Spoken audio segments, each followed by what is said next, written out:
Advertencia. El siguiente programa está dirigido a mayores de edad, de lo contrario, debe ser escuchado junto a un adulto responsable. El contenido puede ser bastante perturbador para ciertas personas. Se recomienda discreción. La caja de Pandora de los 40.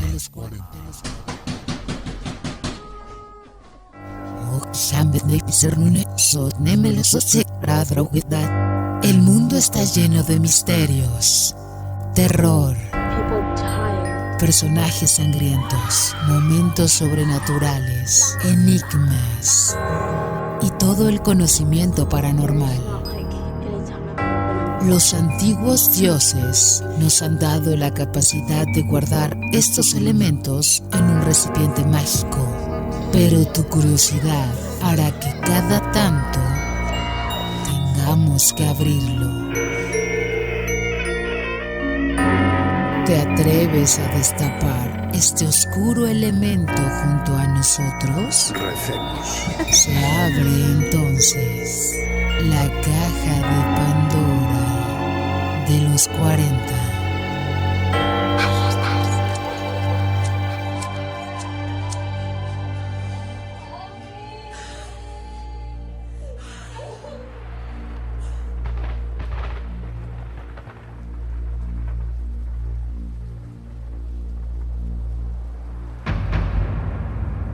Amigos de la Caja de Pandora de los 40, bienvenidos a una edición más de este su mágico, su paranormal y su terrorífico programa. La pregunta siempre ha sido la misma: ¿cómo es que alguien se atreve a escuchar este programa radial o bueno, este podcast? ¿Cómo lo escuchan? ¿Por qué lo escuchan? ¿Es que están locos o qué? Porque les encanta no solamente el morbo, sino llenarse de historias del mundo bizarro, del mundo curioso. Acá llegan un montón de cosas que no solamente es sangre, sino también cosas que lo ponen a pensar, cosas sobre conspiración, cosas que son bien raras, a veces rayan en otros temas que ni siquiera son los temas terroríficos de una película, sino lo que yo llamo el terror real. Y tenemos muchas secciones y es un programa muy variado, entonces la gente cada vez quita ese tabú de decir no soy capaz. En medio de que dicen que no son capaces, terminan escuchando el podcast y eso me place. Y estamos los dos monjes ahí, su amigo el Chancho quien les habla y el señor DJ Toby, todas las noches de domingo de 8 a 10 y ya después ahí queda ya embedido o queda subido para el resto de plataformas para todos los amantes de lo paranormal. Ahí dentro de esa caja de Pandora hay muchas cosas y pues lo saludo y de paso le pregunto, Toby, ¿por qué será que la gente escucha este programa si supuestamente da mucho terror, mucho miedo? ¿Piensa que también es un tema de morbo, Toby, con las buenas noches? Buenas noches, Chancho, para usted y para todos los oyentes de la Caja de Pandora. La verdad, Chancho, yo tengo algo, digamos, de primera mano, porque yo también fui así. Yo no sé si usted recuerda que yo le conté mi época de estudiante de radio. Ajá. Yo le comentaba al Chancho que yo trabajaba en la noche y para mí siempre la compañía fue la radio. Yo siempre escuchaba los programas, habían algunos que en su momento era Insomnia,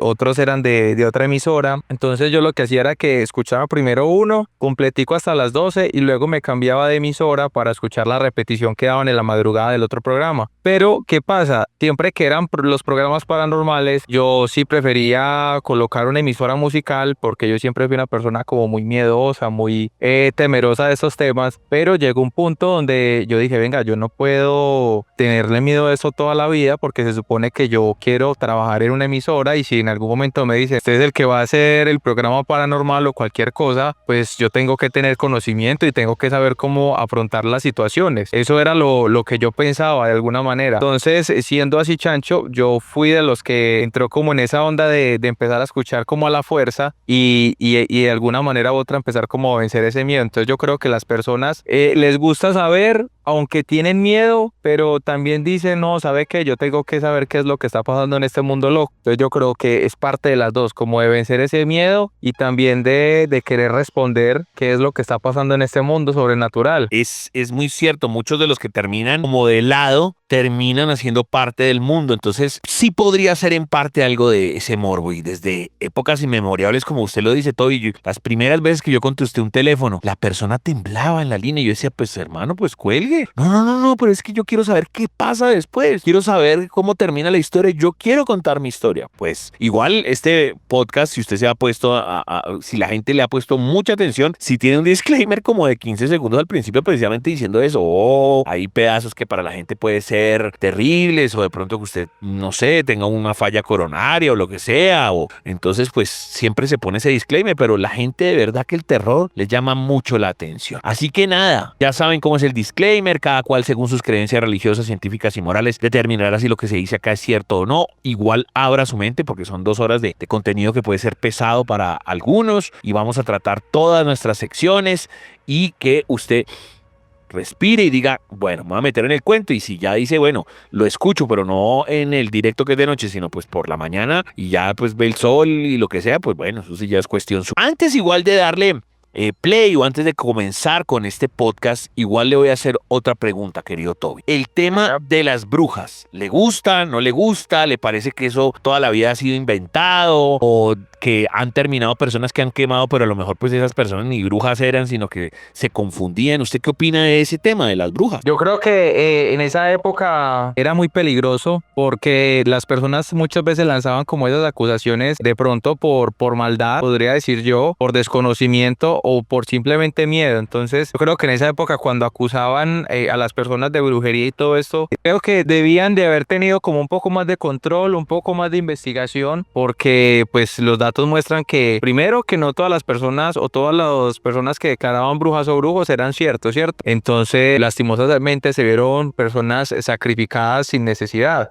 Es cierto, es más, estoy completamente seguro que muchas de las personas que en serio murieron y todo, a lo mejor ni siquiera estuvieron envueltas no en un tema de brujería, sino porque estaban andando con otra persona y a lo mejor esa otra persona sí estuvo con brujería, o a lo mejor esa otra persona, no sé, sabía de matemáticas o del sol y todo, y entonces tenían las verdades y terminaron pagando justos por pecadores. Pero eso de brujería de estar con un caldero y de tomarse una poción de veneno de vampiros, pues no, yo creo que no, Toby, ¿cierto? Sí, yo creo que no, pero no sé usted, pues, o sea, ¿qué piensa usted que de pronto que se le podría haber cruzado a una persona de estas a la hora de hacer ese tipo de acusaciones? Pues es que nada más con esa premisa que le estoy dando, hoy en día igual hay tanto loco terraplanista y que se hizo supuestamente el experimento final precisamente para que ya no molestaran más, porque uno dice, bueno, ya basta, eso no puede ser. Y en esa época, cuando ni siquiera se sabía eso, claro, alguien llega y dice, no, no es que la Tierra es plana, o simplemente alguien dice, no, que cuál Tierra redonda, y va matando directamente a otra persona, o sea, la va quemando a la otra, o sea, ni la deja hablar. Entonces puede que dentro de todas esas personas sí exista alguien que sí sabía de hechicería, alguien que sí sabía de brujería, alguien que simplemente era un espectador, alguien que de pronto tenía conocimientos de astronomía y no sabía. O sea, era un cúmulo de personas y terminaron pagando los que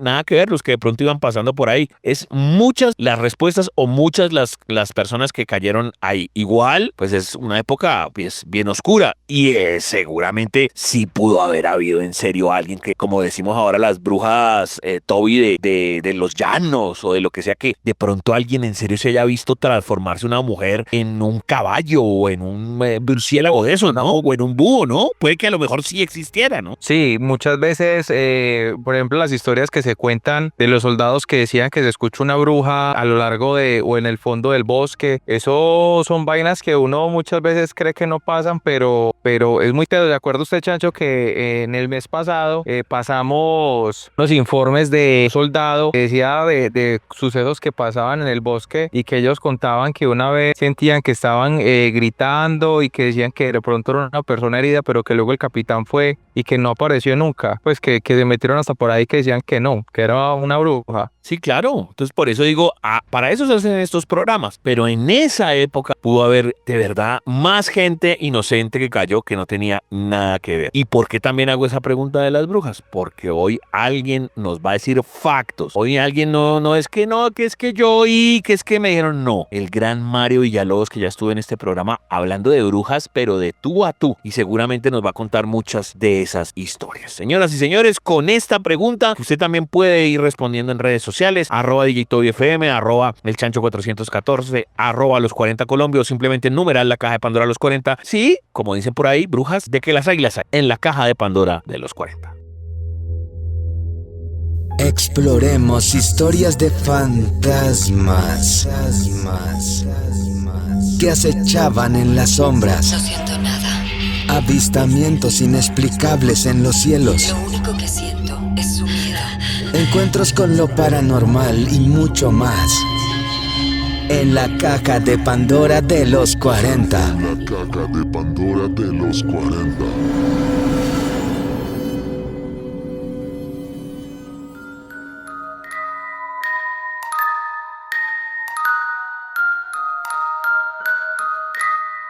Señoras y señores, como lo habíamos prometido en otras ediciones, durante todo el programa lo vamos a estar mencionando, incluso hasta el final, Toby va a dedicar todo el mes de marzo a entrevistar o a cuadrar una reportería con una chica llamada Vanessa, quien ha solventado muchos de sus problemas a través de la hipnosis, de la regresión, como usted lo quiera llamar, pero todo a través de este ejercicio. Entonces, eso es lo que vamos a tratar durante todo el mes de marzo. ¿Listo? Para que lo tenga presente y ya de una vez para que usted sepa cómo es que va a ser la vuelta, qué es lo que va a hacer Toby, pues vamos a arrancar con este Voz Populi. Voz Populi es más cuando son varias entrevistas de los oyentes pegadas a la vez. Digamos que esta es una entrevista, este es una panelista más dentro de los programas que vamos a tener el mes de marzo. Hoy que además le corresponde al día 2 de marzo. Entonces Vanessa, adelante y ya mismo suena con DJ Toby FM, @DJ Toby FM en la caja de Pandora de los 40. Has despertado el nivel de conciencia para decir está bien o está mal. Los niños por eso son tan libres y, por ejemplo, si ellos les hicieron algo, se pueden quedar con ese temor o ese miedo por un largo tiempo o lo pueden olvidar en un segundo y seguir su vida porque todavía no están en un estado tan consciente como el que creemos en adultez. Cuando yo decido hacerme estos procesos para avanzar en mi vida personal, ¿cierto? Porque yo digo, hay algo que no está funcionando bien y puede ser que no lo tenga yo, ¿sí? Y que esté en ese estado inconsciente. Leía muchas cosas y dentro de esas es que la información que a nosotros o con la que nosotros nos desarrollamos toda nuestra vida va desde la edad cero hasta los 7 años, porque es nuestro estado más inconsciente. Todo eso, lo que nosotros nos comportamos, hacemos, decimos, vivimos, actuamos, es lo que todo nuestro núcleo familiar nos plasmó hasta los 7 años, ¿cierto? Que no tenemos una autonomía para decir eso está bien o eso está mal. Okay. De ahí para allá empieza otro proceso donde decimos, ok, a mí me decían en mi casa que esto era malo, entonces yo tengo que seguir este patrón. Sí. A mí me decían en mi casa que es que cuídese mucho de los dulces porque su papá murió de diabetes o su tío tiene tal cosa, entonces entonces empiezo ya con los códigos que tuve. Y ya cuando entramos en nuestra adultez y en un estado más consciente empezamos a analizarlo y a decir, huepucha, no, ¿será que sí era verdad todo lo que me decían a mí? Y llegan un montón de soluciones a nuestra vida de no medicina no tradicional, porque esto está visto como la medicina no tradicional. Sí. La tradicional te dice a ti, no es que usted tiene que estar donde un psicólogo diciéndole, hablando con ellos todos los días, cada 8 días venga una sesión, hasta que llegas en un punto y ni siquiera sabes qué más hablar. ¿Por qué? Porque no tenés más información. Y sabe también que pasa mucho que a veces las personas no conectan bien con los psicólogos. Uh-huh. Hay personas que de pronto no se sienten cómodos con la persona que tienen al frente porque no sienten de pronto una empatía. Yo, por ejemplo, conozco personas que decían, yo fui donde un psicólogo y yo le contaba mis problemas y esperaba como que él me brindara una solución y él me decía, sí. Y bueno, ¿y qué más siente? No, siento esto, pero ¿cómo lo manejo? No, pues es que tiene que controlar, el que tiene que encontrar la solución es usted.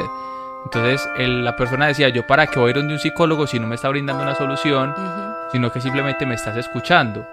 No, y me deja con más problemas. Exacto. Porque bien loco que está uno con lo Exacto. que tiene y lo que sufre. Ahora para que otro, bueno, estas son las herramientas, pero... O entre a juzgar. Exactamente. Y que empiece, ¿y usted por qué hacía eso? Pero si usted sabe que eso está mal, ¿por qué lo hace? Uh-huh. Entonces, ¿está mal para quién? ¿Para la sociedad? ¿Para el psicólogo? ¿O para la persona que lo está haciendo? Entonces, ese tema me llama mucho la atención, precisamente por lo que hablamos. O sea, uno muchas veces... busca esa ayuda tradicional o que al final le dicen a usted, no, lo que usted tiene es ansiedad, tómese estas pastillas, pero no están buscando del porqué de la ansiedad, de qué es lo que a usted le está desatando en realidad esa ansiedad. No, y Toby, tú lo dijiste. Entonces a uno se le desata algo y todo el proceso que yo empecé a hacer es porque se me desató algo, y es que médicamente o clínicamente yo tengo alergia al frío. O sea, a mí me empezaron unas gripas de repente, un aire acondicionado que si yo estaba 20 o 10 minutos ahí ya empezaba a sentir como si me estuviera dando hipotermia, por más de que pusiera buzos o lo que fuera, parecía apestada. Y yo decía, esto no es normal. Me voy a donde el médico, claro, la medicina tradicional te hace un montón de exámenes, si estás con las defensas bajas, entonces hay que hacer mucho más exámenes también pues de enfermedades de transmisión sexual, un montón de cosas que se desatan, porque hay que mirar qué lo causa. Y no es normal, porque no estamos en época de gripa o porque ya pasó entre la peste y vos seguís con los síntomas. Entonces me hicieron muchos exámenes y eso fue un mes de hacerme muchos exámenes hasta que clínicamente usted es alérgica al frío. ¿De dónde viene eso, carajos? Y yo decía, pues, pucha, ¿por qué alérgica al frío? Entonces como que llegan varias de esas herramientas que la hipnosis llegó más fue por una tendencia para adelgazar. Ni siquiera para sanar, sino vamos a adelgazar. Cuando descubrimos y hablando con la persona, o sea, el psiquiatra que hace el proceso, él me decía, no, Vanessa, o sea, si tú tienes una alergia o tú tienes una enfermedad, hay una emoción que la está desencadenando. Cuando tú tienes sobre todo, por ejemplo, frío, ¿qué esperas? Calor, ¿cierto? ¿Y qué quieres? ¿Qué es lo que conecta al ser humano en una emoción con el calor? El abrazo, el afecto, el cariño. Okay. Cuando un niño se siente desprotegido o tiene frío, tú buscas el abrazo, el abrigo de la mamá, ¿cierto? Sí. Cuando tenemos a los niños recién nacidos y le dices, si tiene mucho frío, póngalo en el pecho, está conectado al corazón, ese abrazo, esa emoción. Claro, yo en mi vida, en mi familia, en mi núcleo, tuve que desarrollar el rol de hombre, como ser casi el papá que carecía, lo tenía presente pero ausente como figura. Entonces desarrollé ese rol de hombre, yo puedo, yo lo soy, yo no necesito, que empieza mi cuerpo a decirme, no, usted sí necesita cariño, usted sí necesita un hombre que la proteja porque usted es una mujer, usted necesita abrigo, usted necesita protección. Entonces, claro, se me desencadenó y ahí fue cuando yo llegué a la hipnosis. Llegué de forma muy rara que era para... Fuiste buscando algo muy aparte a lo que era lo que encontraste. Exacto, y era sanar a mi papá. Realmente era sanar la figura masculina. Pero ¿cómo lo descubrí? Es entrando en la hipnosis. Entonces, ¿qué es realmente el proceso de hipnosis? Es estar en ese estado inconsciente donde tú ya tuviste la conversación con ese psiquiatra, analizando todo lo que tú quieres en tu vida, de lo que careces, de cómo está conformado tu núcleo familiar, que te pregunta, ¿tienes papá? ¿Está vivo? ¿No? En esa época ya mi papá había fallecido, sí. Y yo sentía también que quería sanar con mi papá muchas cosas que le dicen a uno el perdón. Y realmente perdonar no es como te libero de lo que pasó, no, es recordar a esa persona frente a los sucesos que hayan tenido, recordarlo ya con amor, con la base del amor. Y la base del amor es entender de que cada persona tiene una situación con la que tuvo que vivir y que ese patrón, que yo lo descubrí en el momento de la hipnosis, cuando mi papá aparece y me dice, hija, yo te amé porque a mí me criaron así, pero yo te amé, ¿cierto? Entonces a mi papá, ¿cómo lo criaron? Con golpes, con una figura paterna agresiva, de usted es el macho, usted no se puede dejar de la mujer, usted tiene que dominar. Entonces claro, mi papá creía, y en su concepción errada, el amor es agresión. Yo amo, pero no, tú no me comprendes, que así es que te amo de verdad. Mi mamá sí venía de un círculo más de afecto real, de la comprensión, el diálogo. Entonces claro, había un choque muy grande, mi mamá víctima, mi papá el victimario, y yo decir, voy a romper con estos dos patrones, no los quiero, porque sí. Es que si también yo soy víctima es por algo. Entonces él te entra, claro, el chasqueo. Vanessa, te relajas en la cama, en 1, 2, 3, entramos en un estado inconsciente, porque vamos a empezar a analizar. Cada persona es un mundo y yo soy muy creativa, entonces creo que viví un mundo paralelo dentro de mis procesos de miedo y de psicología rara que tenía. Entonces viví en un mundo oscuro y donde estaban mis miedos y donde yo tenía siempre como esa situación que a trabajar, porque como él tiene información, claro, él va a coger la información y va a decir... Va a empezar a sacar todo lo que usted tiene ahí guardado. Exacto. Y en el otro, donde él ya me llevaba y me canalizaba cómo vamos a solucionar ese miedo, era una playa divina.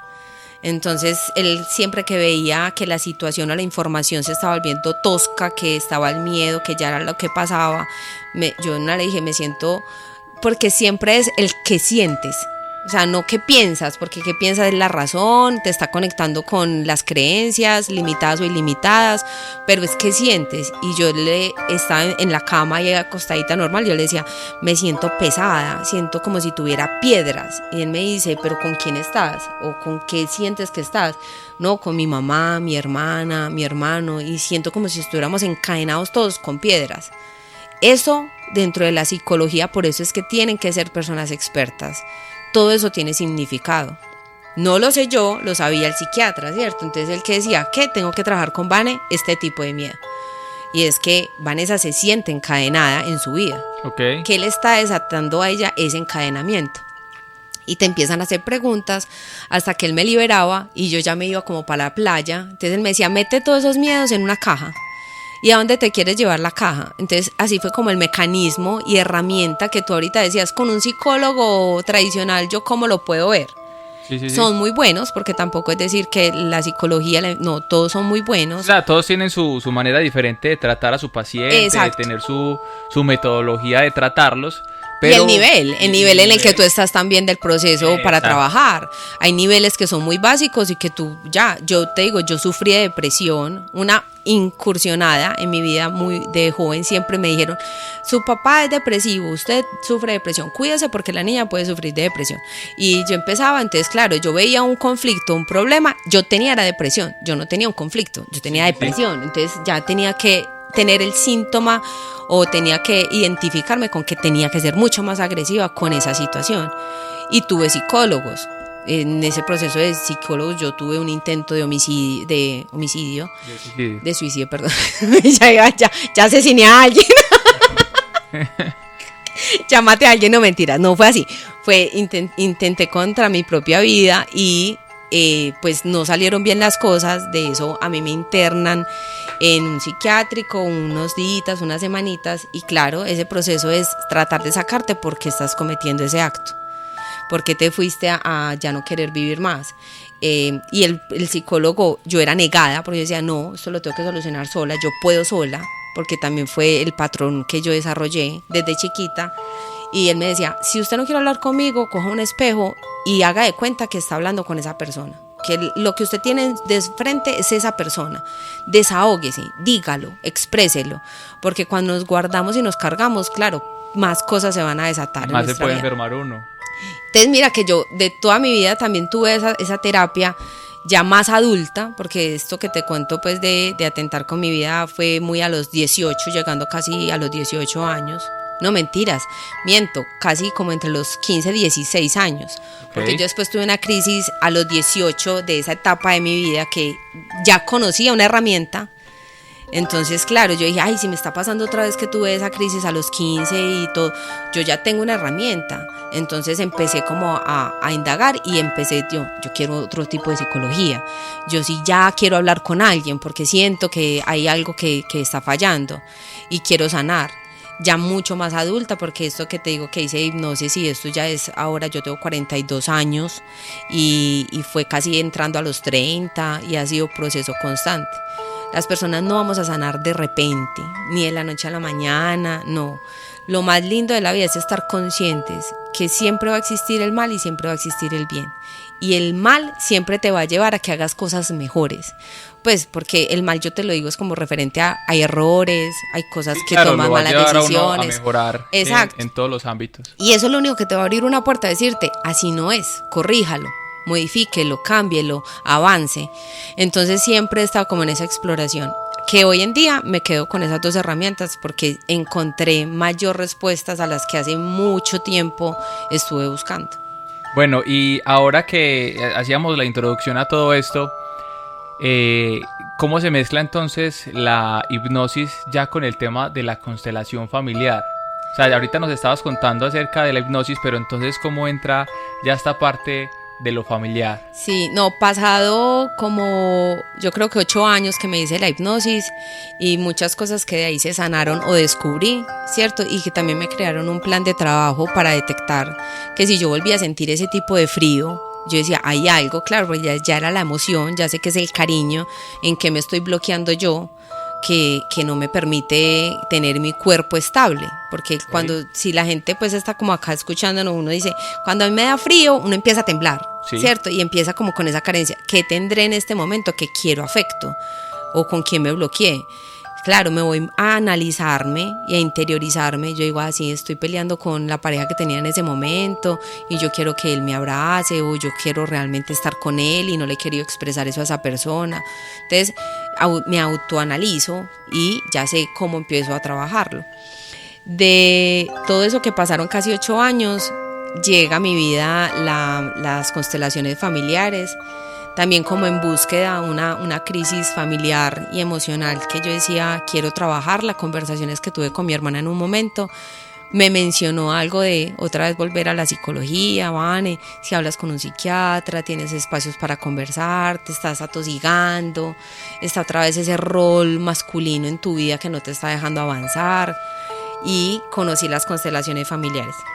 Así vamos llegando al final de este primer capítulo de La Caja de Pandora, y por supuesto usted no se puede perder en 8 días la continuación de lo que estamos hablando acerca de la hipnosis con el programa más paranormal en Colombia.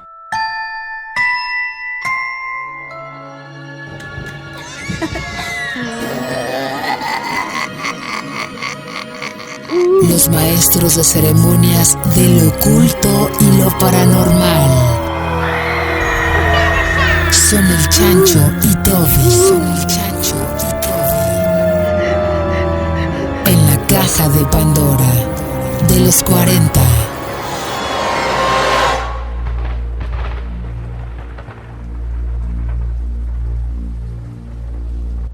Amigos de la Caja de Pandora de los 40, si usted quiere participar con este podcast es muy sencillo. Numeral La Caja de Pandora de los 40, numeral La Caja de Pandora de los 40, todo lo que quiera decir, lo que se le ocurra, me parece, no me parece, eso es trucho, ese video me gusta, quiero aportar esta noticia, lo que quiera. Y también tiene nuestros Instagram o nuestras redes personales, @DJTobyFM, @elchancho414, obviamente la emisora @los 40 Colo. Siempre arrancamos con una zona como de temas, como de misterios. Y antes de arrancar, le pregunto, Toby, ¿cómo ha sido su trasegar en el internet, pero desde lo paranormal? No sé si usted se acuerda de la primera creepypasta, o se acuerda del primer video que usted dijo, uy, ¿esta vaina qué es? Y que viera que no era un video de película, sino de pronto una vaina en la que te asustaras.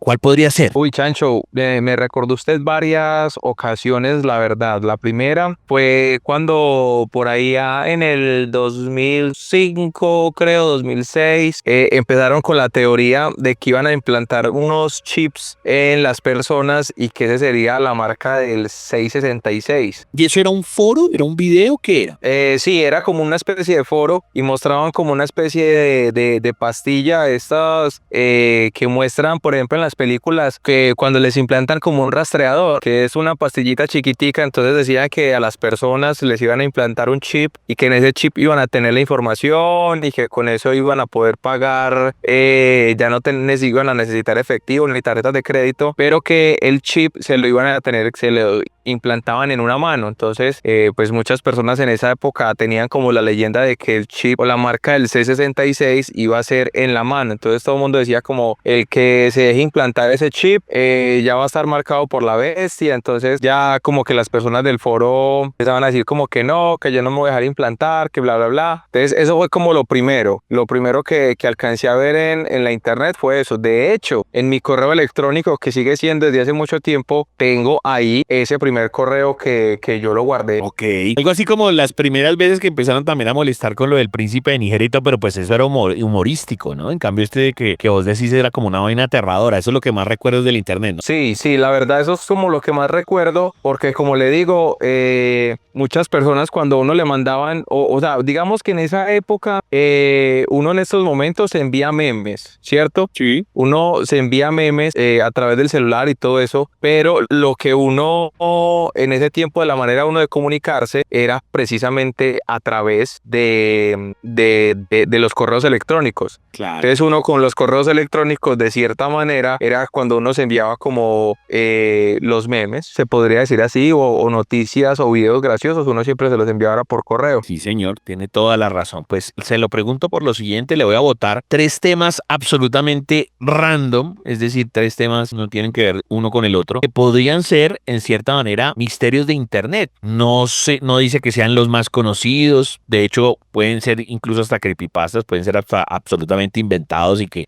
yo diga, no, pues yo la verdad esto no supe que existía, pero es como para que la gente me entienda y seguramente la gente en este momento está echando cabeza. Me acuerdo del videos de la mujer llorona, han habido 800.000. Me acuerdo de un famoso video de el apartamento en Bogotá que era supuestamente un fantasma y eso era como un bulto de ropa. Las primeras veces que vimos los videos de David Copperfield o de Chris Angel, que pues son magos normales, pero pues en esa época como, uy, estos manes ¿qué son? Oh, estos son como brujos. Bueno, algo así. Entonces, atención, este es el primer misterio de Internet. Random, son 3 escogidos al azar. El usuario que predijo su propia desaparición. En un foro de misterio y fenómenos paranormales, un usuario conocido como The Finding Man comenzó a publicar relatos sobre un ente que lo acechaba. Decía que cada noche sentía una presencia a los pies de su cama y que su reflejo en los espejos tardaba más en imitar sus movimientos. Lo más perturbador fue cuando escribió: pronto desapareceré. Si dejo de postear, sabrán que me encontró. Días después, su cuenta quedó en silencio. Otros usuarios intentaron rastrear su identidad, pero no encontraron registros de él en ninguna parte. Sus publicaciones además comenzaron a mostrar errores extraños, caracteres que cambiaban solos y algunas frases se repetían en otros idiomas sin razón aparente. Finalmente, el foro reportó un fallo inexplicable. Todos los mensajes de The Finding Man fueron eliminados automáticamente sin intervención de los administradores. Su último mensaje, restaurado en un caché por un usuario, decía: no me busque, él ya está en su pantalla. Hay otro que se llama el video prohibido de la Deep Web. Bueno, de esos han 300.000. En los rincones más oscuros de la Deep Web había un archivo llamado silentwindow.avi. Comenzó a circular entre los más curiosos. Se decía que quien lo viera sufriría pesadillas indescriptibles y que algunos habían desaparecido tras verlo. Un usuario valiente lo descargó y describió su contenido. El video mostraba una ventana oscura con una figura apenas visible de pie al otro lado. No había sonido, solo un leve zumbido que aumentaba conforme avanzaban. A medida que el video regresaba, la figura se acercaba lentamente y aunque nunca se movía, cuando se miraba directamente en el minuto 4.44, la pantalla se volvía negra y un susurro decía: ahora estoy en la... Tras compartir su experiencia, el usuario dejó de responder en los foros. Otros que intentaron ver el video afirmaron que sus cámaras web se encendían solas en la madrugada y que en los reflejos de sus pantallas apagadas podían ver algo que no estaba ahí. Y finalmente, la cuenta de Twitter que respondía desde el más allá. En 2017, una cuenta de Twitter llamada Echoes from Beyond comenzó a publicar mensajes extraños. Lo inquietante era que todos los tweets parecían ser respuestas a personas que nunca habían interactuado con la cuenta. Frases como "yo también estuve ahí" o "no te preocupes, la puerta se cerrará sola" aparecían en los feeds de usuarios que nunca habían mencionado nada parecido. Un programador intentó rastrear el código detrás de la cuenta y descubrió algo aterrador. Los mensajes parecían generarse a partir de palabras escritas en dispositivos electrónicos que nunca se habían publicado en internet. Era como si la cuenta estuviera respondiendo a pensamientos o conversaciones privadas. Eventualmente la cuenta fue suspendida, pero algunos usuarios afirman que incluso después de su eliminación siguen recibiendo respuestas. Esta vez en sus propios teléfonos, como si alguien invisible estuviera leyendo por encima de sus hombros.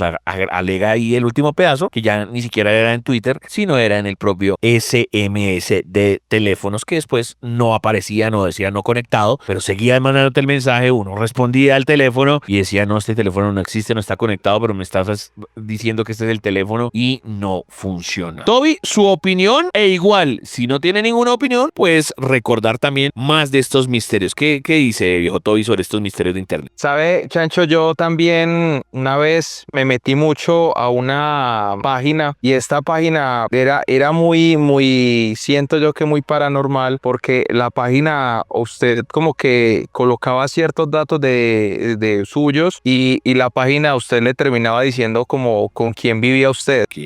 Ok. O sea, era muy gracioso porque, por ejemplo, la página le preguntaba a usted, ¿usted cuántos años tiene? Bla, bla, bla. Y usted, no sé, ¿qué practica qué deporte? O sea, como unas cosas como todas random, como si fuera una especie de entrevista de trabajo. Y la página, yo no sé cuál era el truco real de todo esto, pero la página le decía como su papá trabaja como chef de restaurante. Y uno decía como venga, esta gente, como carajos está persona sabe eso. No sé si de pronto era un virus o de pronto uno le estaba dando acceso a que pudiese coger información del computador, no sé, pero era muy charro porque nosotros lo hacíamos con nuestros amigos y la página a uno le terminaba dando como unas predicciones. Ya, pues, no sabía de esa página. Pues sí sé que hubo muchas páginas como un Simon Says o que el adivino y no sé qué, y efectivamente uno terminaba entregando información sin saberlo y le adivinaba a uno el futuro. Si usted tiene casos así, háganoslo saber a numerar la caja de Pandora a los 40. Pero creo que es momento de la historia de hoy. Creo que es una ahí, no sé, como medio sangrienta, medio rara. A ver, ¿cómo es esto hoy? Bueno, por acá quiero saludar a Juan Carlos Espitia desde la ciudad de Bogotá, y a través de nuestro numeral la caja de Pandora pues se comunica con nosotros, y recuerden que ustedes también lo pueden hacer a través de @elchancho414 y @DJTobyFM. Ahí nosotros les vamos contestando los mensajes. Pero él nos envió una historia que se llama La Isla Extraña, y dice que en medio del océano había una isla olvidada que emergía entre la bruma. Estaba cubierta de bosques oscuros y ruinas de un antiguo monasterio, y pues los pescadores contaban que nadie pasaba una noche allí y que los que se aventuraban no regresaban con vida. Aún así, un grupo de amigos incrédulos y hambrientos de aventura decidieron explorar. Desembarcaron al atardecer con linternas en mano, viendo de las advertencias, pero cuando el sol se hundió en el horizonte, la risa murió. Esto, pues el viento se empezó a convertir como en silbidos entre los árboles, trayendo susurros que no pertenecían a ninguno de ellos. Mientras recorrían las ruinas, encontraron frescos en las paredes y que mostraban unos monjes con unos rostros que estaban desgarrados, los ojos vacíos y las bocas abiertas, en gritos que parecían eternos. Uno de ellos, Raúl, se adentró al grupo y halló un altar cubierto de sangre seca. De repente las velas apagadas se encendieron solas, iluminando sombras que no debían moverse. Un grito rasgó el aire cuando algo invisible lo arrastró hacia la oscuridad. Sus amigos corrieron en auxilio, pero solo encontraron una linterna rota y el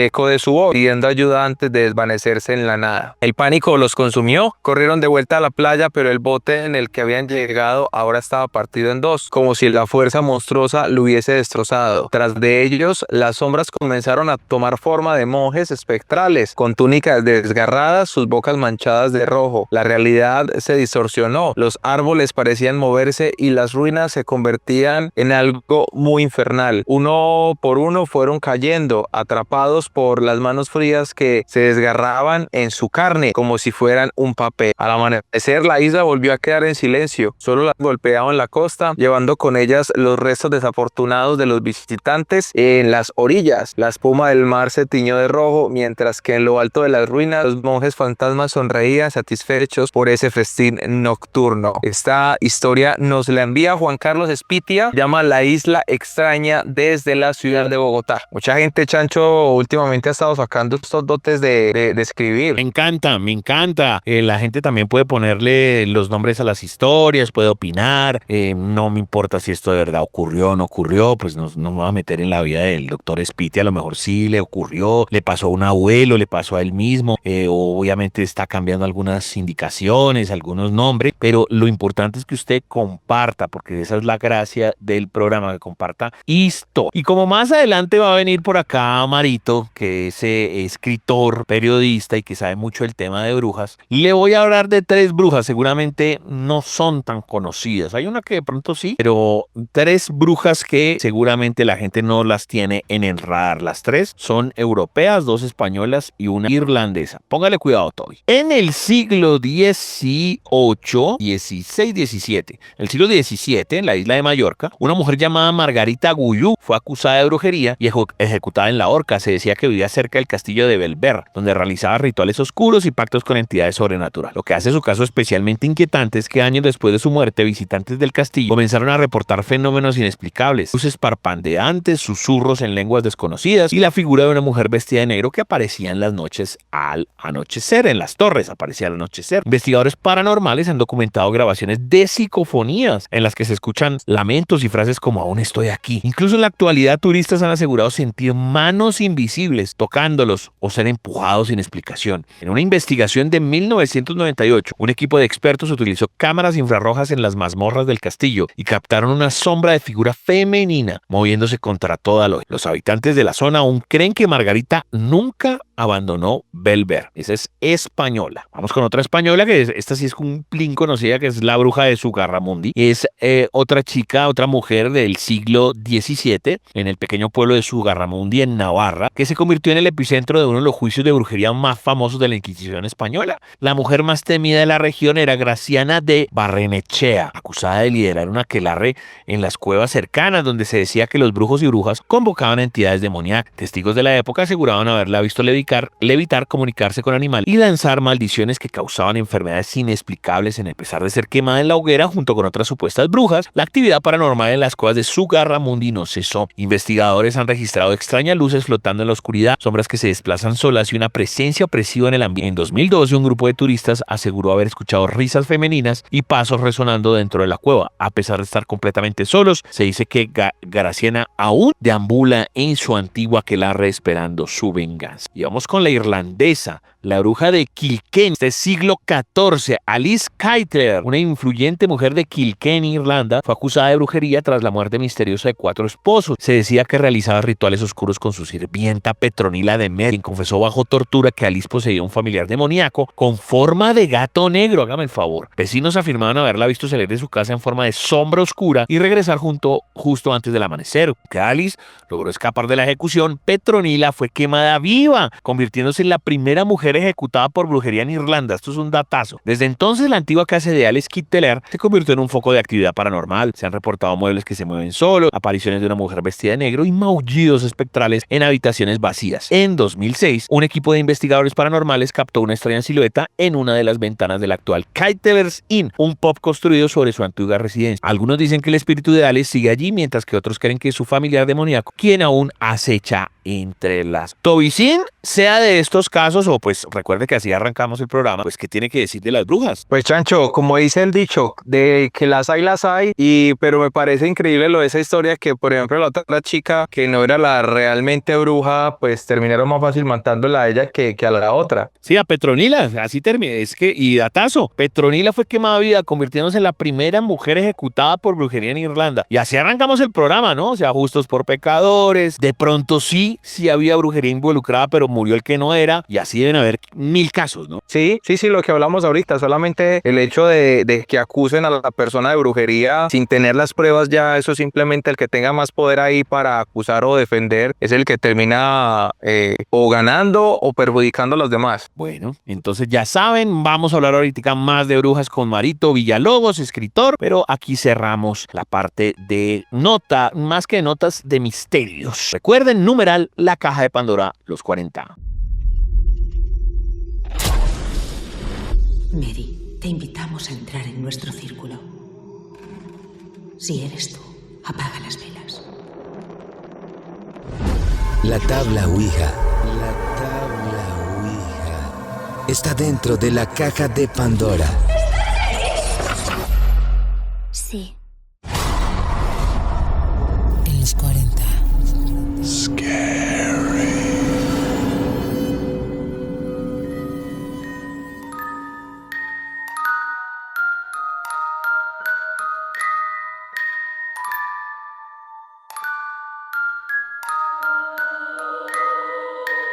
Como en otros programas, tantos años que han pasado y yo aquí al pie del cañón con ustedes, y ha pasado que efectivamente los domingos han colindado precisamente con el tema de los Oscars.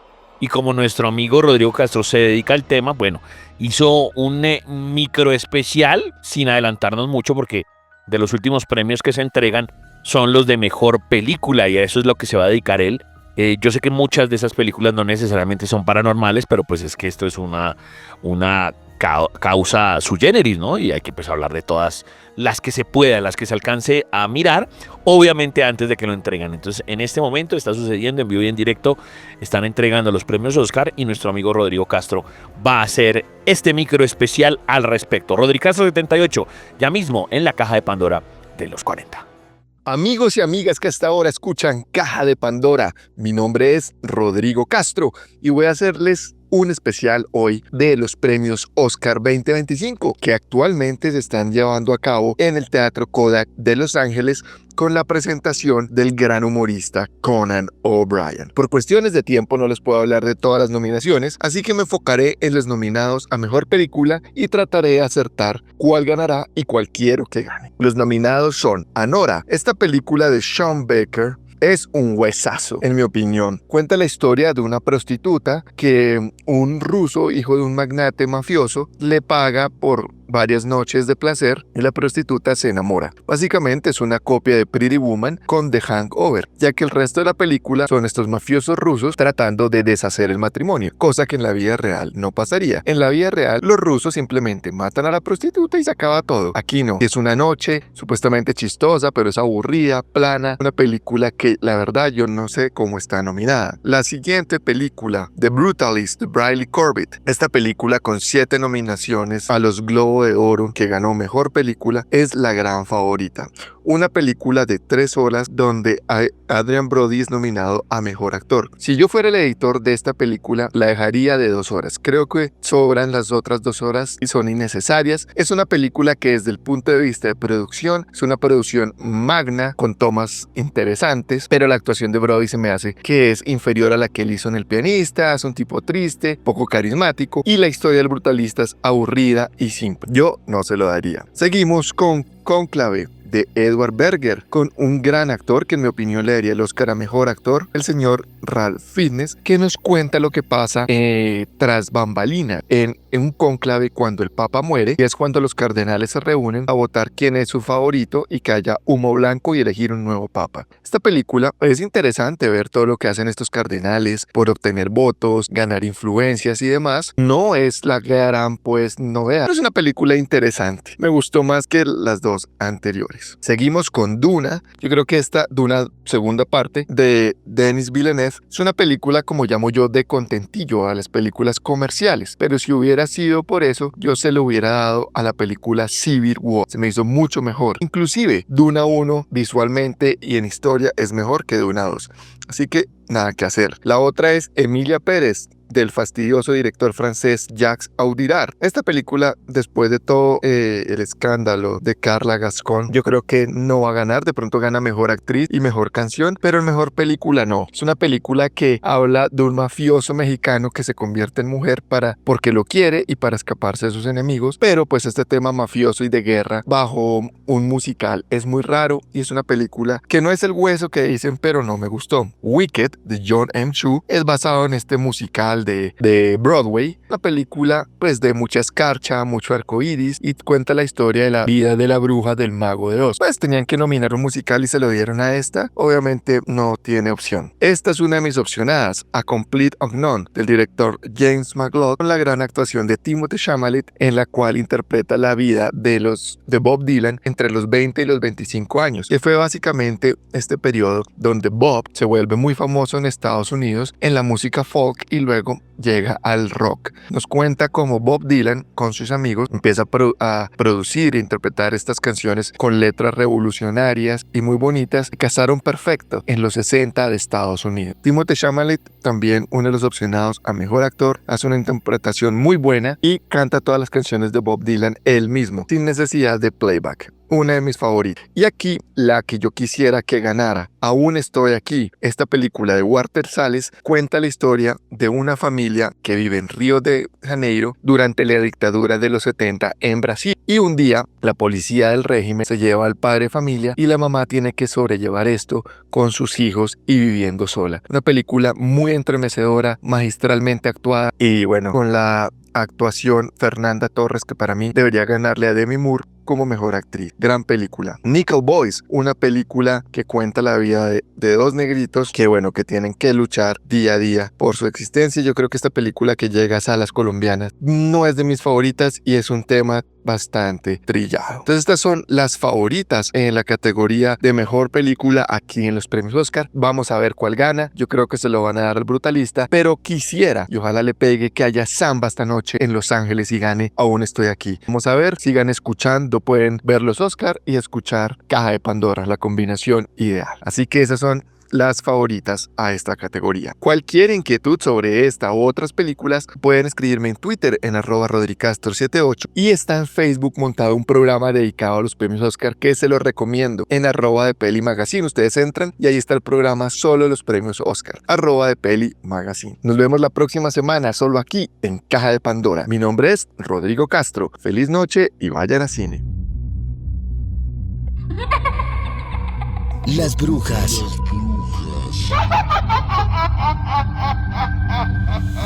están dentro de la caja de Pandora en los 40. Están dentro de la caja de Pandora en los 40.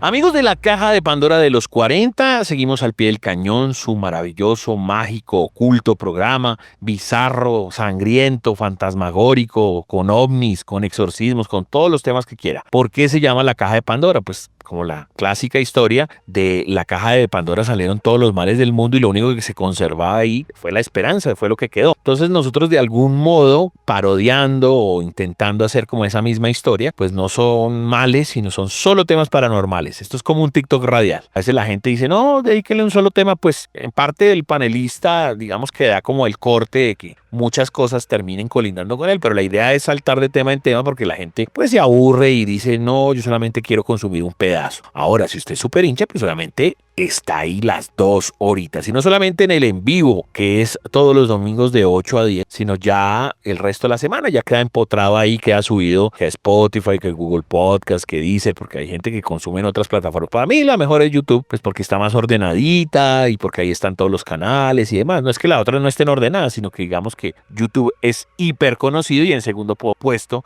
pues iría Spotify. Pero el momento de la notería, de las notas, no tanta información al instante, porque tener información al instante en un podcast sí es como medio complicado, pero igual nosotros miramos, ustedes nos recomiendan, esto no aguanta, esto sí aguanta, no sé qué, y creo que hay algo que sí aguanta. El mundo de los TikTokers paranormales que cada vez cuentan cosas más interesantes. Sí, estamos convencidos que hay muchas cosas que son inventadas y que igual los manes son cracks para la edición y pues uno se come el cuento todito. No es ni siquiera de comerlo. Lo ve el TikToker directamente va diciendo, no, hermano, es que esto es una historia, esto es ficción, no sé qué, y a la gente le fascina. Entonces, pues consumámoslo como un modo de entretenimiento terrorífico. Pero ¿qué es lo que va a decir Toby con respecto a esos TikTokers? ¿Qué pasó? Bueno, Chancho, pues la verdad es que hay algo que le está dando mucho la vuelta en TikTok y es un TikToker que se puso a jugar a la Ouija y ahora vive experiencias paranormales. Pues la verdad, esto le ocurrió a un joven en México que se llevó un gran susto al experimentar con este artilugio espiritual en su casa. Pues la tabla Ouija se creó pues a mediados de la segunda mitad del siglo XIX, la época en la que se practicaban las llamadas artes oscuras, ¿cierto? Y pues esto tiene un objetivo y es pues, contactar a algunos espíritus, pero ¿cómo le parece a usted, Chancho, que a un jovencito le pasó algo muy extraño? Resulta que este influencer llamado Efren tomó la iniciativa de ir al mercado de Sonora en la Ciudad de México, que es conocido por ofrecer productos esotéricos, para hallar una tabla Ouija y sin embargo no encontró una fuera de eso, que pues encontró muchas, pero ninguna como que le llamara la atención, por lo que recaudó fondos para adquirir una que se ajustara a su gusto por medio de una tienda virtual. Una vez logró comprarla, quiso mostrar su experiencia utilizándola en diferentes transmisiones en vivo, que después eran publicadas en pequeños metrajes en su cuenta a modo de resumen, y durante el primer día el joven se asustó porque se habría podido comunicar con un espíritu. ¿Qué sucedió con el espíritu? Pues en la recapitulación del primer día el TikToker preguntó, ¿hay alguien o algo aquí conmigo? Y en ese momento sintió como una de las chanclas se movió por un instante, lo que le provocó un grito y aseguraba que no había sido su perro,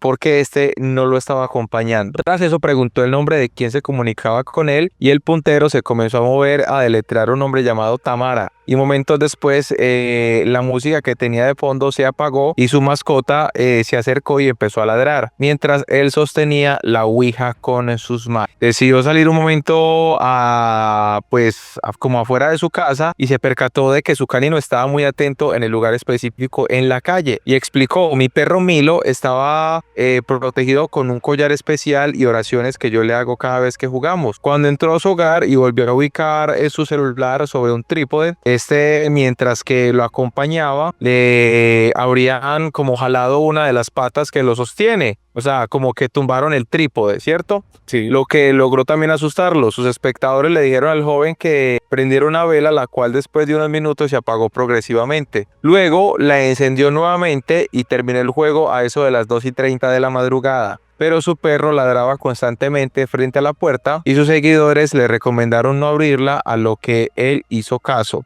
Luego hizo unos rituales de protección y se acostó a dormir. ¿Cómo le parece a usted este relato, Chancho? Esta noticia que la verdad le está dando como la vuelta a las personas en internet en este momento. Me encanta todo lo relacionado con los TikTokers y todos los temas paranormales que se pueden sacar. Aquí obviamente es en conjunción con el tema de la Ouija, pero hemos tocado los viajeros en el tiempo, hemos tocado también en temas de exorcismos, en esos lives también a veces pasan unas cosas absolutamente bizarras. Exploración urbana es otro de los temas que se toca mucho en TikTok, sobre todo los mexicanos, y como también lo decimos, hay a veces que sale el muñeco ahí, sale con la pita y eso ya se ve grotesco y se ve muy chimbo, pero pues hay veces que no pasa nada y están ahí los manes en el cementerio y efectivamente pasan cosas chéveres desde el punto de vista paranormal, pero pues sin engañar de frente a la gente. Este en particular pues me parece muy interesante, ¿no? El tema de la Ouija pues es una vaina que aquí hemos dicho, cuidado, no vaya a abrir una puerta que no desea, o sea, usted abre una ventana es porque tiene el expertise para hacerlo y todo, porque después termina el personaje desaparecido. Yo la vez pasada incluso estaba leyendo algo sobre, no tanto en TikTok, pero sí sobre alguien en México que había abierto el portal con la Ouija y hasta ahora no lo encuentran. Fue reciente, el tipo supuestamente se había ido con unos amigos, lo último que había dicho es que voy a jugar, es que es más, ni siquiera deberíamos decir jugar, y a esta es la hora que no lo encuentra. ¿Y usted qué opina de la misma noticia, querido Toby? No, pues la verdad yo creo que es algo muy complicado, muy pocas personas se atreven como a documentar ese tipo de acciones, Chancho, como demostrar realmente qué es lo que pasa, pero eso también se presta mucho como para que las personas arreglen, modifiquen, de pronto puedan colocar algunos hilillos por ahí para mover. Entonces creo que hay personas que no creen en la Ouija, lo toman como un juego, pero que de todas maneras dicen, no, yo necesito crear contenido y de todas maneras la siguen usando. Entonces es como algo que ellos simplemente lo están tratando como de buscar para like, pero no saben de pronto lo que puede encontrar eso después. Sí, señor. Al que siempre invitamos para esos temas es a nuestro amigo Beto el Ocultista, y él tiene esa frase: si usted abre una ventana, tiene que tener una intención, o sea, es decir, la ventana se abre porque usted tiene calor, la cierra porque tiene frío, algo así, pero usted no abre una vaina de esas sin saber qué puede pasar, y menos si no tiene el expertise. Después la gente termina con mala suerte, termina con mal de ojo, es más, ni siquiera nada de exorcismo, ni nada de eso, ni que se vaya a morir, pero puede caer absolutamente la sal por permitir, por jugar, entre comillas, y eso no se le puede llamar ni siquiera jugar. Muy interesante Toby lo que nos plantea, y ahora yo voy a ir a otra historia, precisamente un tocallito. El señor se llama César Ramírez de Ibagué, y dice, pónganle el título que quieran. Entonces arranquemos. Es una historia y le vamos a poner el título entre todos. El Colegio San Gabriel, un antiguo internado de arquitectura gótica, había sido testigo de innumerables historias de terror, pero ninguna tan aterradora como la de Clara, una estudiante de 14 años que de la noche a la mañana comenzó a comportarse de manera muy extraña. Susurros en lenguas desconocidas, ataques de furia sin control y una mirada vacía hicieron que los profesores la aislaran en una aula abandonada. Nadie quería admitirlo, pero el miedo se respiraba en los pasillos. Cuando un sacerdote fue llamado para ayudarla, ya era demasiado tarde. Clara era la misma. La habitación estaba helada a pesar del calor sofocante del verano. Padre Esteban abrió su Biblia y comenzó el ritual, pero apenas pronunció las primeras palabras, Clara se retorció de una forma inhumana, soltando una carcajada que hizo estremecer a todos. Las luces parpadearon, los pupitres se arrastraron solos y una sombra oscura apareció en la pared, imitando cada movimiento de la niña. Ella es nuestra, dijo una voz gutural en su garganta. El sacerdote, con el rostro empapado en sudor, continuó rezando mientras las ventanas estallaban y un hedor a carne podrida invadía la habitación. De repente Clara se lanzó contra él con una velocidad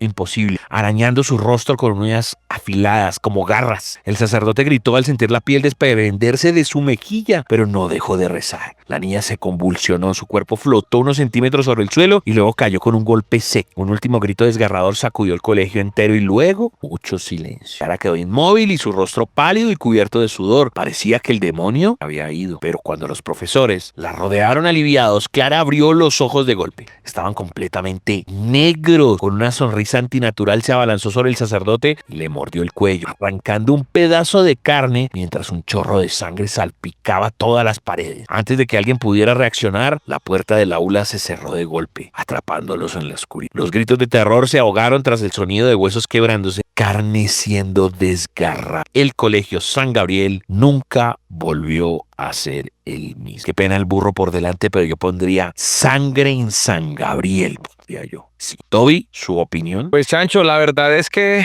esos temas de posesiones de estudiantes, yo siento que eso se presenta mucho. Yo no sé si usted recuerda que yo una vez le conté un caso parecido de una persona conocida que pasó así. La niña empezó a presentar esos problemas en el colegio y una vez la llevaron a una misa, el padre haciendo sus oraciones, la niña se empezó a sentir mal y ahí fue cuando se dieron cuenta que tenía una posesión. Sí, me acuerdo perfectamente. Pues no sabemos aquí pues lo que César nos cuenta, será cierto, será falso, lo que sea. Simplemente nos pidió un título, yo arranco con eso. Generalmente pues esta es la zona informativa, la zona de notas, pero también la aprovechamos porque son muchas las historias que nos escriben. Pues si César, si se lo inventó, pues la verdad le quedó muy, muy bueno. ¿Algo más que decir de esta historia, querido Toby, antes de pasar a la última nota? No, la verdad es que si nuestro oyente se la inventó o fue real, yo siento, Chancho, que no es como la única historia que muchos se pueden sentir identificados, porque esos casos y esas historias pasan. Sí,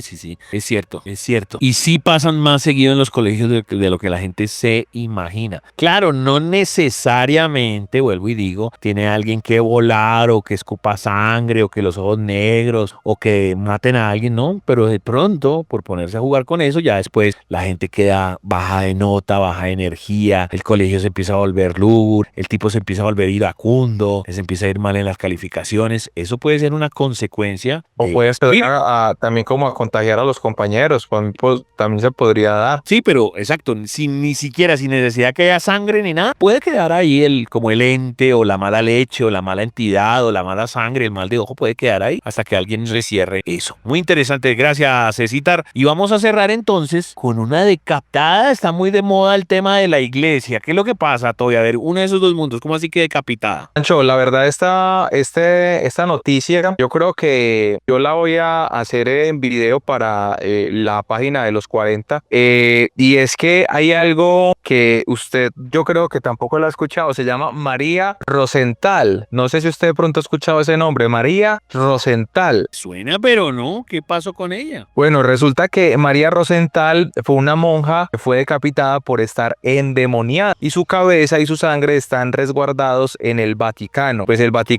es un recinto lleno de secretos y reliquias, y de las más extrañas, recientemente se dio a conocer entre sus tesoros se encuentra la cabeza de una monja en una caja junto a una cruz y un frasco con su sangre, todo encadenado, y pues se cree que está endemoniado. La historia data de varios siglos de antigüedad e involucra a una monja, una mujer perseguida por la iglesia debido a sus malformaciones en su cuerpo que presentaba, las cuales eran catalogadas como algo diabólico, y la verdad es que sufría de una condición que el 1% de las personas en todo el mundo sufre. Esta historia de maltratos y humillaciones ocurrió en el siglo XVIII, por allá en 1742, y la Iglesia Católica mantiene varias creencias en la Edad Media. En un monasterio en Alemania, una monja llamada Joseph quedó embarazada según los libros de historia, y esta mujer alegaba que nunca había tenido relaciones sexuales, por lo que el Vaticano tuvo que realizarle pruebas para confirmar que la monja era virgen. Cuando descubrieron que sí lo era, trataron su embarazo como algo sagrado. O sea, eso se me parece mucho a una película que salió hace un par de años, que una mujer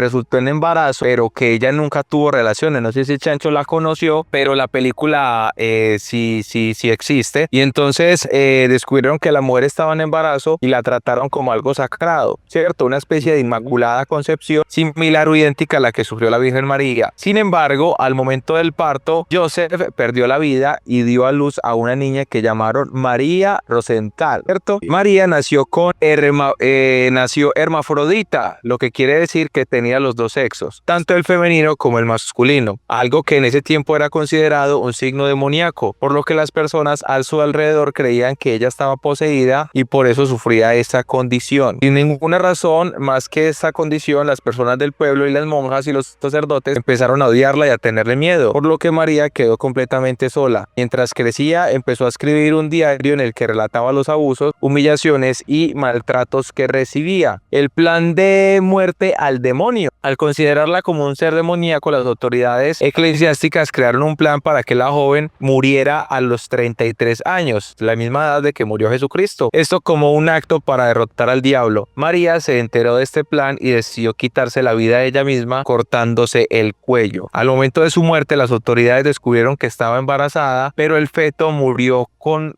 su suicidio. Una vez ocurrido esto, los sacerdotes decidieron quitarle la cabeza, embalsamarla y guardarla en una caja con una cruz y un frasco de su sangre, un candado y algunos escritos de su diario. ¿Cómo la ve usted, Chancho? Una monja que terminó en embarazo sin tener relaciones, tuvo una hija, la hija también resultó en embarazo sin tener relaciones y se terminó suicidando porque la iban a matar. No, podemos quedarnos toda la noche hablando de eso, conjeturando y sacando hipótesis. Si nos vamos efectivamente por el lado de que supuestamente fuera como Jesús, por decirlo así, entonces ¿era el anticristo o es una segunda venida? Entonces supongamos que no sea malo, no sea el anticristo, sino sea otro Jesús, por decirlo así, o Jesucita, si fuera una niña. Y entonces el Vaticano dice, la gente se va a dar cuenta que lo que habíamos dicho entonces sí es cierto, pero entonces este señor nos va a armar otra nueva religión, entonces mejor decapitemos a esta mujer y esos niños matémoslos, escondámoslos. O sea, se pueden sacar mil conjeturas. O sea, en este momento me estoy imaginando mil cosas con base pues en esa historia que están montando, porque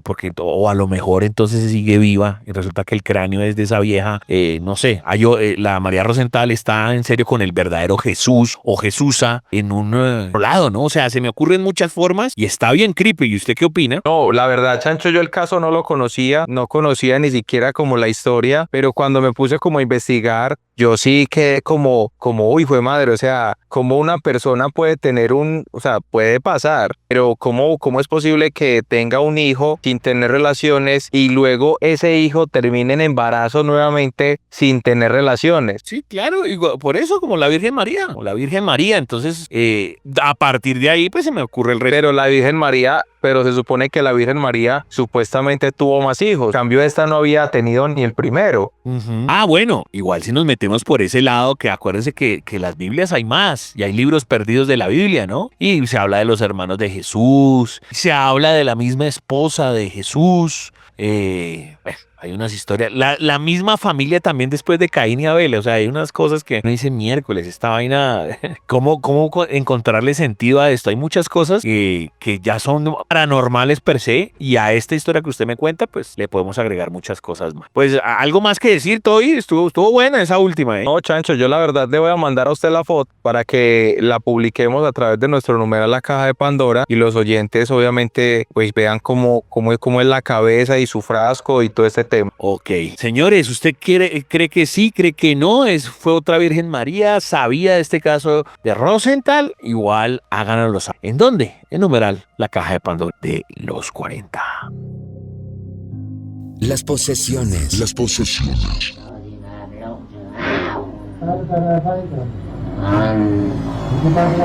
Están dentro de la caja de Pandora. En los 40.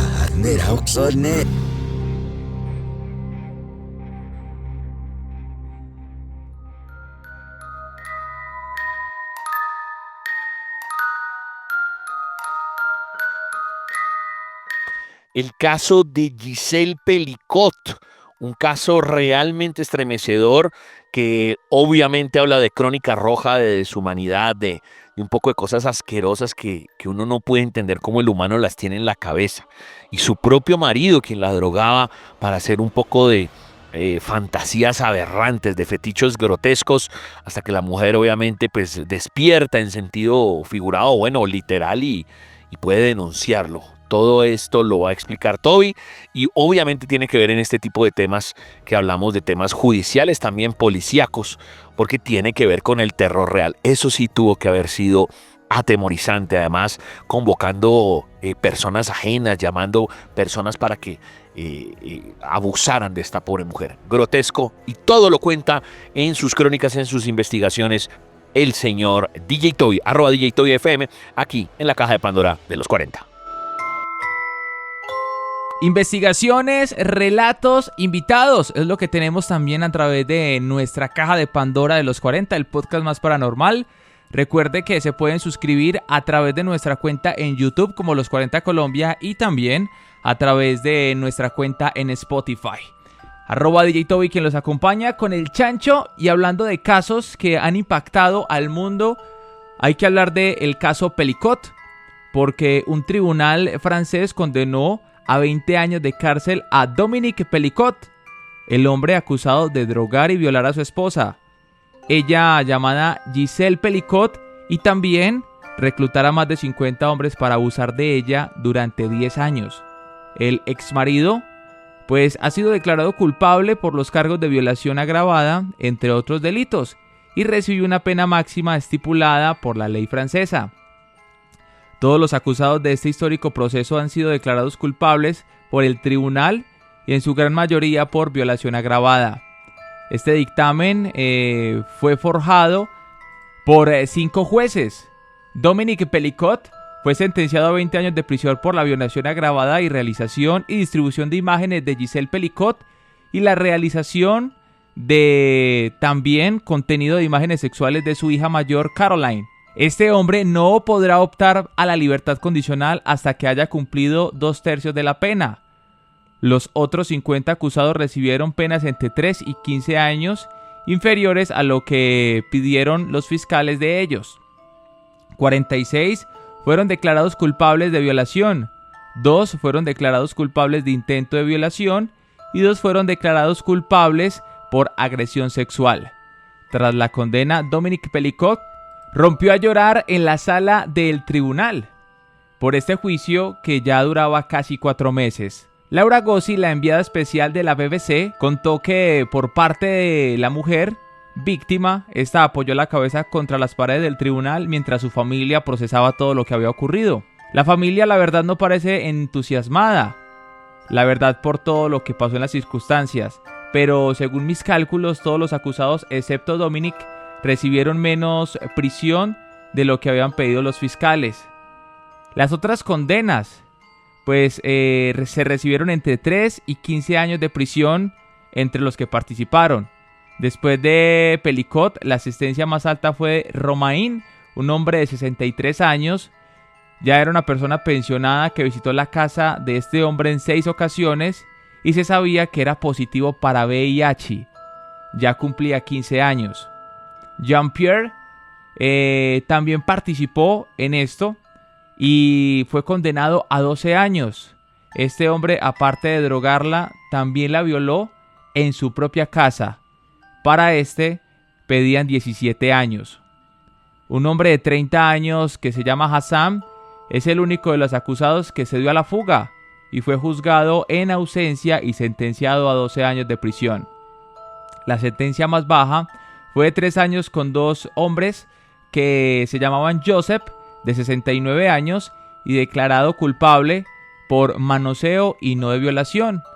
El juez encargado del caso consideró además que Dominique Pelicot no solamente era culpable de los delitos de violación agravada, sino también de tomar imágenes indecentes de su hija Caroline y de sus nueras, Aurora y Céline, y de la violación de la mujer de Jean-Pierre. Durante casi una década, Gisèle Pelicot fue drogada por su exmarido, que reconoció haberla violado y haber invitado a decenas de hombres que ya había reclutado por internet para mantener relaciones sexuales con ella en la cama de su casa mientras ella estaba inconsciente. Fue ella la que decidió salir del anonimato y sacar a la luz este juicio, haciendo, según sus palabras, que la vergüenza cambie de bando. Aunque Dominique admitió los cargos que se le imputaban, la mayoría de los demás hombres juzgados niegan que le hicieron algo a la mujer. Los demás condenados tendrían entre 27 y 47 años y son todas personas profesionales de condiciones sociales y la mayoría procede de 50 kilómetros cercanos a la propiedad de esta familia. El hecho de que sean bomberos, guardias de seguridad, camioneros, que también participaron en estos hechos. Aunque la mayoría había alegado que, al tener el consentimiento de su marido, pensaban que se trataba de un juego sexual con un matrimonio libertino, y por lo tanto no era violación lo que estaban haciendo. El tribunal desestimó estos argumentos. ¿Pero cómo reclutaban a los hombres? Del 2011 al 2020, Dominic suministró a su esposa tranquilizantes y somníferos sin que ella lo supiera. Los trituró y los añadió a su comida y bebida, lo que le provocó pérdidas de memoria y desmayos. El ahora exmarido solo fue descubierto cuando un guardia de seguridad lo denunció a la policía por hacer fotografías debajo de las faldas de las mujeres en un supermercado.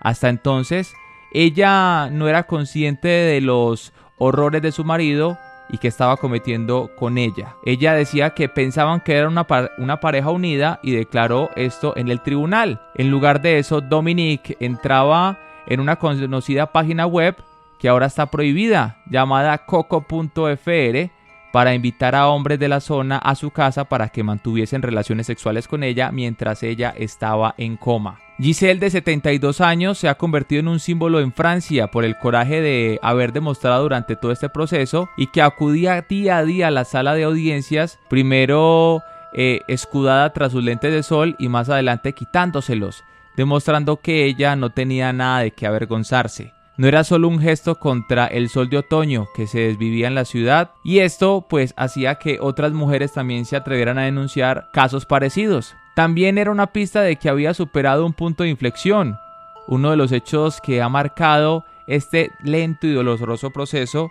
donde ser la víctima de la violación angustiada era una vergüenza. Ahora muchas personas podrían alzar su voz, pero ha tenido claro que detrás de la fachada de fortaleza hay un campo de ruinas y que, a pesar de la aclamación generalizada por lo hecho, es una heroína pero con pesar. A su llegada al tribunal fue aplaudida por una multitud de personas que la esperaban con un cartel de apoyo y que le deseaban muchísima valentía. Ha sido un proceso difícil, ella lo dice, para recuperarse, pero gracias a ustedes hoy, muchas personas que se sienten víctimas y que de pronto pueden sentir vergüenza, cambian de bando y rompen ese tabú. El mundo ya no es el mismo gracias a ustedes, señaló esta víctima llamada Giselle. Ahora ustedes, ¿creen que este crimen podría pasar muchísimo más en el mundo? ¿Cree que hay muchas personas, tanto hombres como mujeres, que sentirían vergüenza por publicar o contar estos errores de sus parejas? Queremos que usted participe a través de nuestro numeral La Caja de Pandora. Son historias reales que ocurren en este mundo paranormal.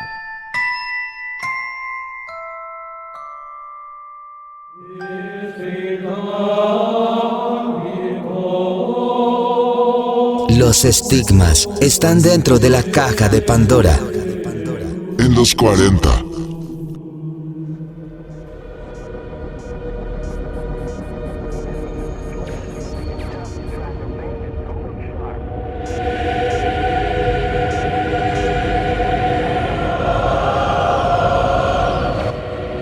Amigos de la Caja de Pandora de los 40, un placer como siempre tener los mejores panelistas, los mejores investigadores, escritores, youtubers, influencers, todo lo que tenga que ver con el mundo del oculto y lo paranormal. Exploradores urbanos pues también están aquí y nosotros los entrevistamos y digamos que es parte esencial del programa, como la carne del programa, pero nos gusta saltar de un tema al otro. De hecho, hoy vamos a saltar de un tema al otro porque este señor sí que es bien prolífico, este señor sí que tira de punta a punta, ha trabajado muchos temas, arrancó incluso con deportes cuando hacía vainas de noticieros. Es el gran Mario Villalobos, escritor, periodista. Hombre, don Mario, muy buenas noches. Padre querido, un gustazo siempre estar en la Caja de Pandora, uno de mis programas favoritos y un sitio donde me siento como en casa. ¿Cómo va todo? Está todo genial. La última vez que Mario estuvo por acá, estuvimos hablando de su libro acerca de las brujas. Recuerde que también varios aspectos de las entrevistas de esa bruja se volvieron virales y obviamente su libro. Entonces, después de eso, ¿qué pasó? ¿Siguió usted vendiendo ediciones? ¿Qué pasó con esa bruja? ¿Cómo va la vaina con eso, Mario? Pancho, mira, el libro ya va en la tercera reimpresión. La verdad es que, como les conté cuando estuve la primera vez acompañándolos, pues se trataba de un ejercicio profesional en el que yo contaba una historia, pero digamos que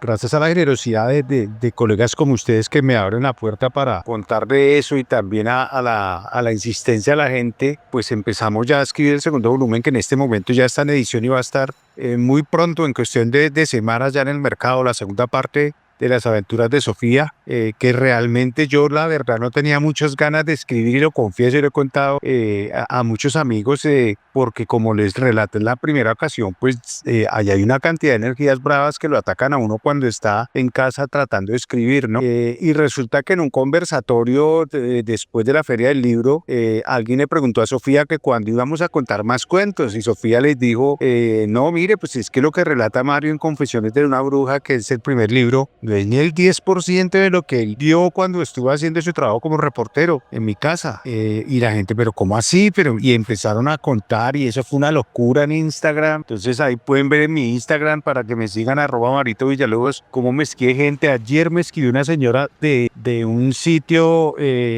cerca de la Patagonia, en Argentina, imagínate. Gente de Perú, de Argentina, de España, un rumano, un japonés, una cantidad de gente impresionada por las historias que se narran, y pues la verdad no tuve otro remedio que agarrar el asadón y volcar todo el cariño de nuevo en este segundo libro, que también está muy lleno de sorpresas, ¿no? Confesiones de una bruja, como les digo, mire, el @ de él es Marito Villalobos en Instagram, Marito Villalobos, como él mismo lo relata, y están experiencias con otros escritores, lo que él mismo ha expuesto en esos conversatorios, y es muy interesante en esa portada que se ve, efectivamente, la bruja causa una aura increíble, porque las últimas veces que hablamos con Mario, hablamos de esas relaciones de poder, y hoy como se sigue viviendo en ese mundo de la política, o pues de paramilitares, guerrilleros, policías, actores, actrices y demás, cantantes y demás, no deja de desconectarse, Mario. O sea, yo podría hacer esa entrevista en 2015, 20, 25, 2030 y seguirían esas relaciones con estos personajes, ¿o no es así, Mario? Tal cual. Es decir, esa relación entre la brujería y los poderosos, los criminales y los famosos existe desde que el mundo es mundo. Y en este segundo volumen de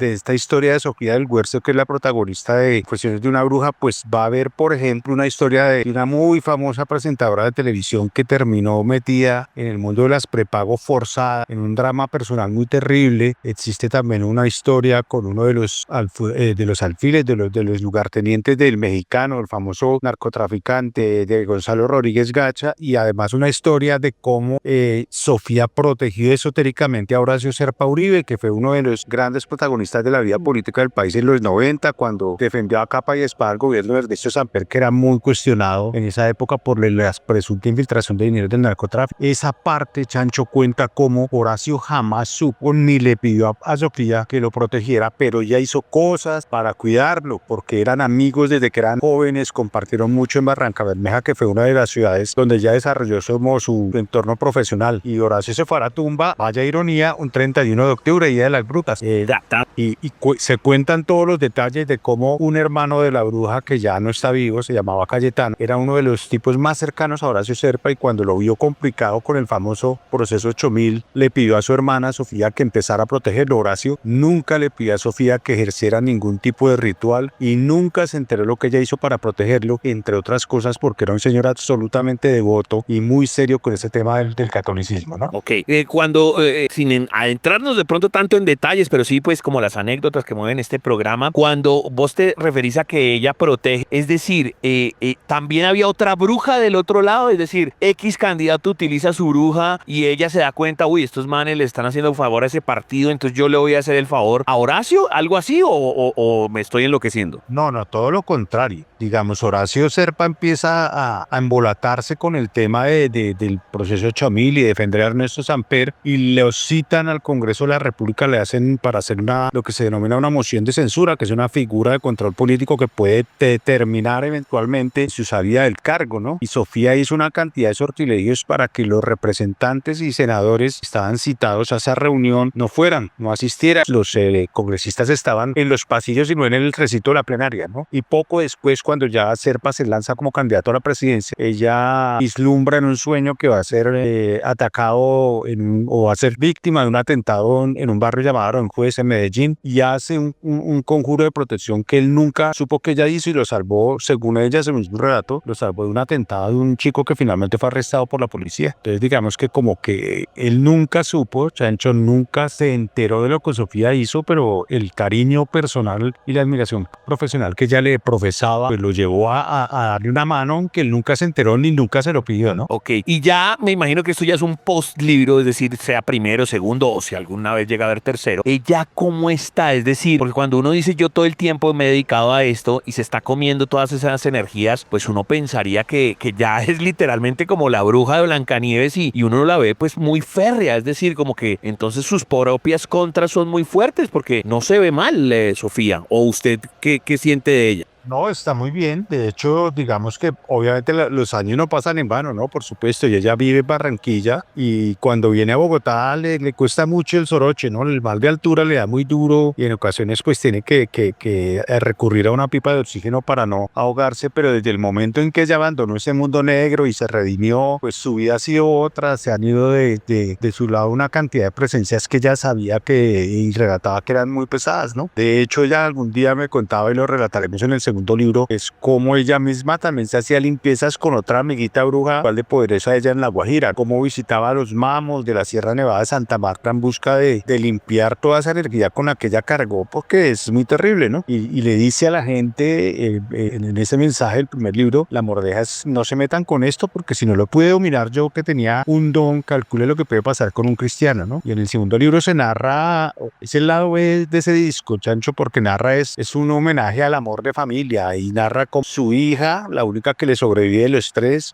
su nuera y sus 3 nietos, tuvieron que convivir con esa bruja perversa que era ella y la aguantaron y la sufrieron y la perdonaron y la ayudaron a la redención que vivió. Pero Sofía hoy es una persona totalmente distinta a esa bruja tremenda que generaba tanto pánico, ¿no? Y obviamente ha tenido que soportar amenazas y ese tipo de cosas de gente de ese pasado oscuro que no quiere que ella se retire y que quiere que le siga haciendo trabajos, al punto que ella ya hoy, por ejemplo, no está atendiendo de manera presencial, todo es en videollamada, y le tocó cambiar de casa y tocó, digamos, tomar algunas medidas de seguridad porque a veces el tema se complica, ¿no? Como me imagino que el mago nunca revela sus secretos, pues me imagino que ella cuenta, pues sí, que hace trabajos, pero no dice específicamente qué. Lo digo es por si ella de pronto en algunos de los relatos dice, mire, efectivamente, si usted quiere, no sé, fregar un alma, se tiene que beber la sangre de un murciélago, o si usted quiere hacer esto, tiene que desenterrar un muerto. Ese tipo de detalles se cuentan o simplemente dice, hice un trabajo y ya. No, claro, ella lo cuenta con lujo de detalles, precisamente por 2 razones. Mira que ella siempre insiste mucho en que ella dice, mire, usted puede comprar, si usted quiere aprender a hacer hechizos, baja manuales esotéricos en PDF, en Google de manera gratuita, pero lo que hace realmente un sortilegio es el poder que tiene el esotérico, relata Sofía, y no la obra ni los ingredientes, por decirle así, ¿no? Que el nido del pájaro macuá, que la hierba de no sé qué, que la jugadura de calzón, que todo eso nada tiene efecto si no lo conjura una persona que tenga poder. Pero en el libro ella cuenta y relata detalladamente en ambos libros, tanto en el primero como en el segundo, detalladamente cómo son los hechizos, qué se usa, cómo son las invocaciones, para qué lo hacemos. Lo hacemos de manera pedagógica para que la gente vea que cuando estén, digamos, usando ese tipo de materiales o estén invocando, haciendo una invocación, sepan que eso es una invocación maligna, de manera que no se inmiscuya. De hecho, mira, hay un capítulo en el nuevo libro que le va a interesar mucho. Yo sé que muchos de los oyentes de la Caja de Pandora son sardinos, son jóvenes. Sí. Y uno de los capítulos que viene en el segundo libro narra cómo un chico asistente de Sofía, que era amigo de sus nietos y llegó a trabajar con ella, casi estuvo a punto de matarla incendiando la casa porque se puso a jugar con una tabla ouija de manera desconsiderada, ¿no? Entonces ella se lo advirtió y explica en el libro cómo y por qué la tabla ouija abre canales insospechados y por qué es peligroso usarla, cuándo y cómo corre uno el riesgo de caer, digamos, en ese tipo de peligro tan latente que significa abrir una dimensión desconocida que no se puede manejar, ¿no? El pelado básicamente estaba deprimido por la muerte de su abuela, que era la única persona que lo quería en el mundo, y en medio de esa tristeza tan terrible, pues se puso a jugar con esa tabla, lo tomó posesión de él un espíritu que le ordenó matar a Sofía y ahí les dejo ese tropo volando en la uña para que lo lean, pero quiero contarle a toda esa audiencia joven que ese es uno de los grandes peligros hoy de tener acceso a internet, a todos esos manuales y a todas esas cosas. Porque lo hacen mal. Un poco redondeando, hacer el mal, claro. Entonces, un poco redondeando lo que me preguntas es, ella contamos en el libro cómo son los ritos con pelos y señales para que cuando la gente los vea en internet detecte que ahí hay una zona de peligro. Exacto. Entonces, ojo, porque muchas de las cosas obviamente es para hacer el mal, pero si usted también lo hace mal, pues obviamente de pronto usted se muere porque practica una vaina que usted no es un brujo y cree que es un brujo. Eso pasa sobre todo en los 31 de octubre. Que el rito, no sé qué, los rockeros nos las damos de malos y termina perjudicado usted y usted pensando que sí, y hacen unas pendejadas que los mismos tipos que practican eso dicen, pero estos brutos, ¿a qué juegan? Como ella está retirada, como Sofía está retirada, y antes de entrar a otro tema que me parece interesantísimo, porque por eso les dije, hoy con Mario vamos a saltar de palo a palo con dos temas paranormales muy interesantes. Pueden ustedes aportar al numeral La Caja de Pandora a los 40, pero antes de saltar hacia otro tema que tiene que ver con espantos, con cosas, con tragedias, con fantasmas y demás. Como ya se retiró y se supone ella está, usted dice, ella ya se redimió y todo, pero usted igual sigue hablando con ella. No pasa que de pronto Sofía dice, mire, esta señora de la televisión, esa es bruja. No tanto que alguien le esté haciendo un trabajo, sino este tiene pinta como de medio extraterrestre, este tiene pinta como de que hace tal cosa. O sea, en la actualidad, que ella reconozca como dice, uy, este man medio satánico, ¿sí? O no, o ella dice, prefiere guardarse todas esas cosas para adentro. Lo comenta muy poco, ¿cierto? Porque digamos que una de sus normas profesionales es no referirse al trabajo de otras personas o eventualmente de alguien que pudiera ella considerar un colega. Pero sí, por ejemplo, cuando ella ve algunos espacios en Instagram donde ofrecen cosas que son demasiado fáciles de conseguir, ella dice, mire, este señor está estafando por Instagram. Y te doy ejemplos puntuales, Chancho. Por ejemplo, hay gente que dice que publica o que ofrece servicios en vallas y en volantes que dan en la calle o incluso en cuentas de TikTok también, donde dicen, le ligo a su ser amado y se lo pongo de rodillas en 48 horas. Entonces ella me ha dicho, el que dice eso es un farsante, eso no es posible hacerlo. Para que tú puedas tener una persona, para que se pueda hacer ese tipo de amarres, que es el término técnico que se emplea para esos trabajos, tiene que haber alguna relación personal, haber habido en algún momento una gota de afecto al menos para que eso fluya, ¿no? Pero sí le advierte a la gente, por ejemplo, no regalen cosas como fotografías, no regalen objetos personales,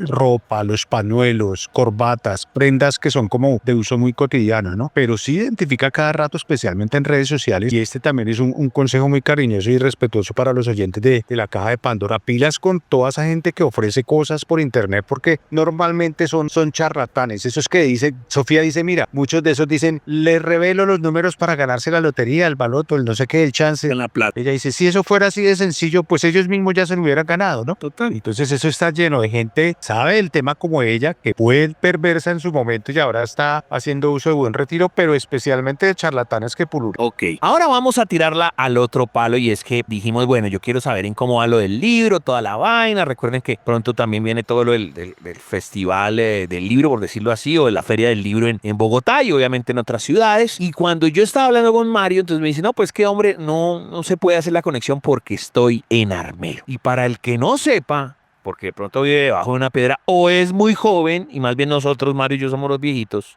pues este año son los 40 años, ¿no? Eso fue un 13 de noviembre del 85, si la memoria todavía me acompaña, la tragedia de Armero. Y usted estaba allá metido porque tiene un proyecto con eso. ¿Es así? ¿No es así? Sí, Sancho, esto es algo muy, muy, muy chévere que quiero compartir con ustedes. Es que estoy haciendo un proyecto editorial. Por un lado un documental y por el otro lado un libro que seguramente verá la luz hacia octubre, cerca de la conmemoración de los 40 años de la tragedia, en donde abordamos cómo fue la tragedia desde el inicio, cómo fue de alguna manera una tragedia anunciada, cómo decenas de sismólogos y urbanólogos vinieron y advirtieron que iba a pasar. El gobierno tampoco podía hacer mucha cosa, ¿no?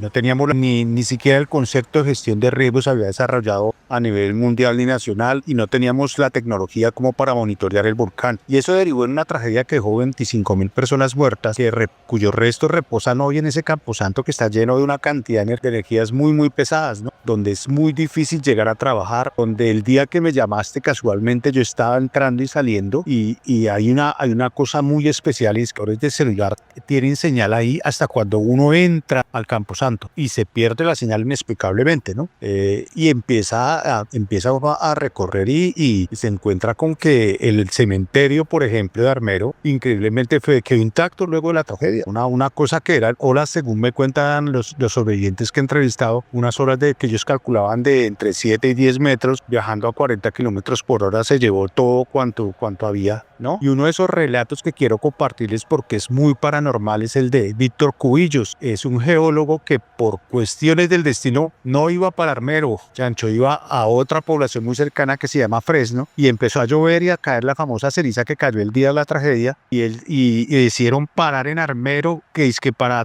pernoctar ahí, al otro día seguir su camino, y estando ahí en Armero en una posada de estudiantes universitarios, hoy Víctor ya tiene 50 y pico de años, ¿no? Pero en ese momento era estudiante universitario, decide quedarse ahí en esa posada. Cuando sucede la tragedia, recordémosle a la gente que lo que pasa es que se viene esa avalancha tan terrible, rompe la hidroeléctrica cercana, la estación eléctrica cercana a Armero, y el pueblo queda a oscuras, es decir, la gente murió a oscuras. Él dice que cuando estaba en el segundo piso de ese hotel donde se quedó, tuvo una aparición de un ser especial paranormal que le indicó, le alumbró el camino. Él decía era una especie de luz gelatinosa que se me apareció ahí. Él no sabe si era un espectro, si era un santo, si era un ser de otra dimensión, que le iluminó el camino, que le permitió subirse a la azotea y salvarse por instantes del golpe de la avalancha contra el edificio. Y una cosa que resulta increíble y que se le atribuye a esa protección paranormal de ese ser que lo acompañó es que él flotó en una losa de cemento,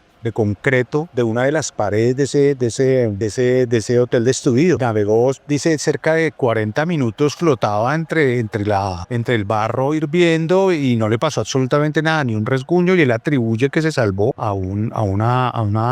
gracias a la ayuda de un ser de otro plano que lo acompañó en esa travesía de 40 minutos por entre el barro. No dio una sola herida. Un ángel, un alien, un espíritu, no lo define, simplemente algo. No lo define. Lo único que decía que era una masa gigante gelatinosa que alumbraba. Me decía como las pulseritas esas que usamos en las fiestas, ¿no? Para alumbrar a la hora, pero dijo, pero hay unos 2 metros de altura, ancha y con un aspecto de gelatina, y le alumbraba, no le hablaba, pero le señalaba por dónde tenía que ir, y él seguía el camino. Imagínate, el pueblo estaba a oscuras. Esa historia, de alguna manera paranormal, la vamos a contar con mucho más detalle en el libro, y también cómo hoy más que nunca las autoridades están tratando de atajar a la gente que hace ritos satánicos adentro del cementerio de Armero. Encontramos, peor que la primera vez que yo viajé, Chancho, encontramos restos de huesos humanos, calaveras destrozadas, aparentemente con martillos, y restos de velones negros que yo los conozco muy bien porque hacían parte de lo que Sofía trabajaba en su época oscura, ¿no? Pero además hay otra historia muy terrible que está pasando, y es que todo el mundo recuerda que el símbolo de la tragedia fue la niña Omaira Sánchez, ¿no? La que murió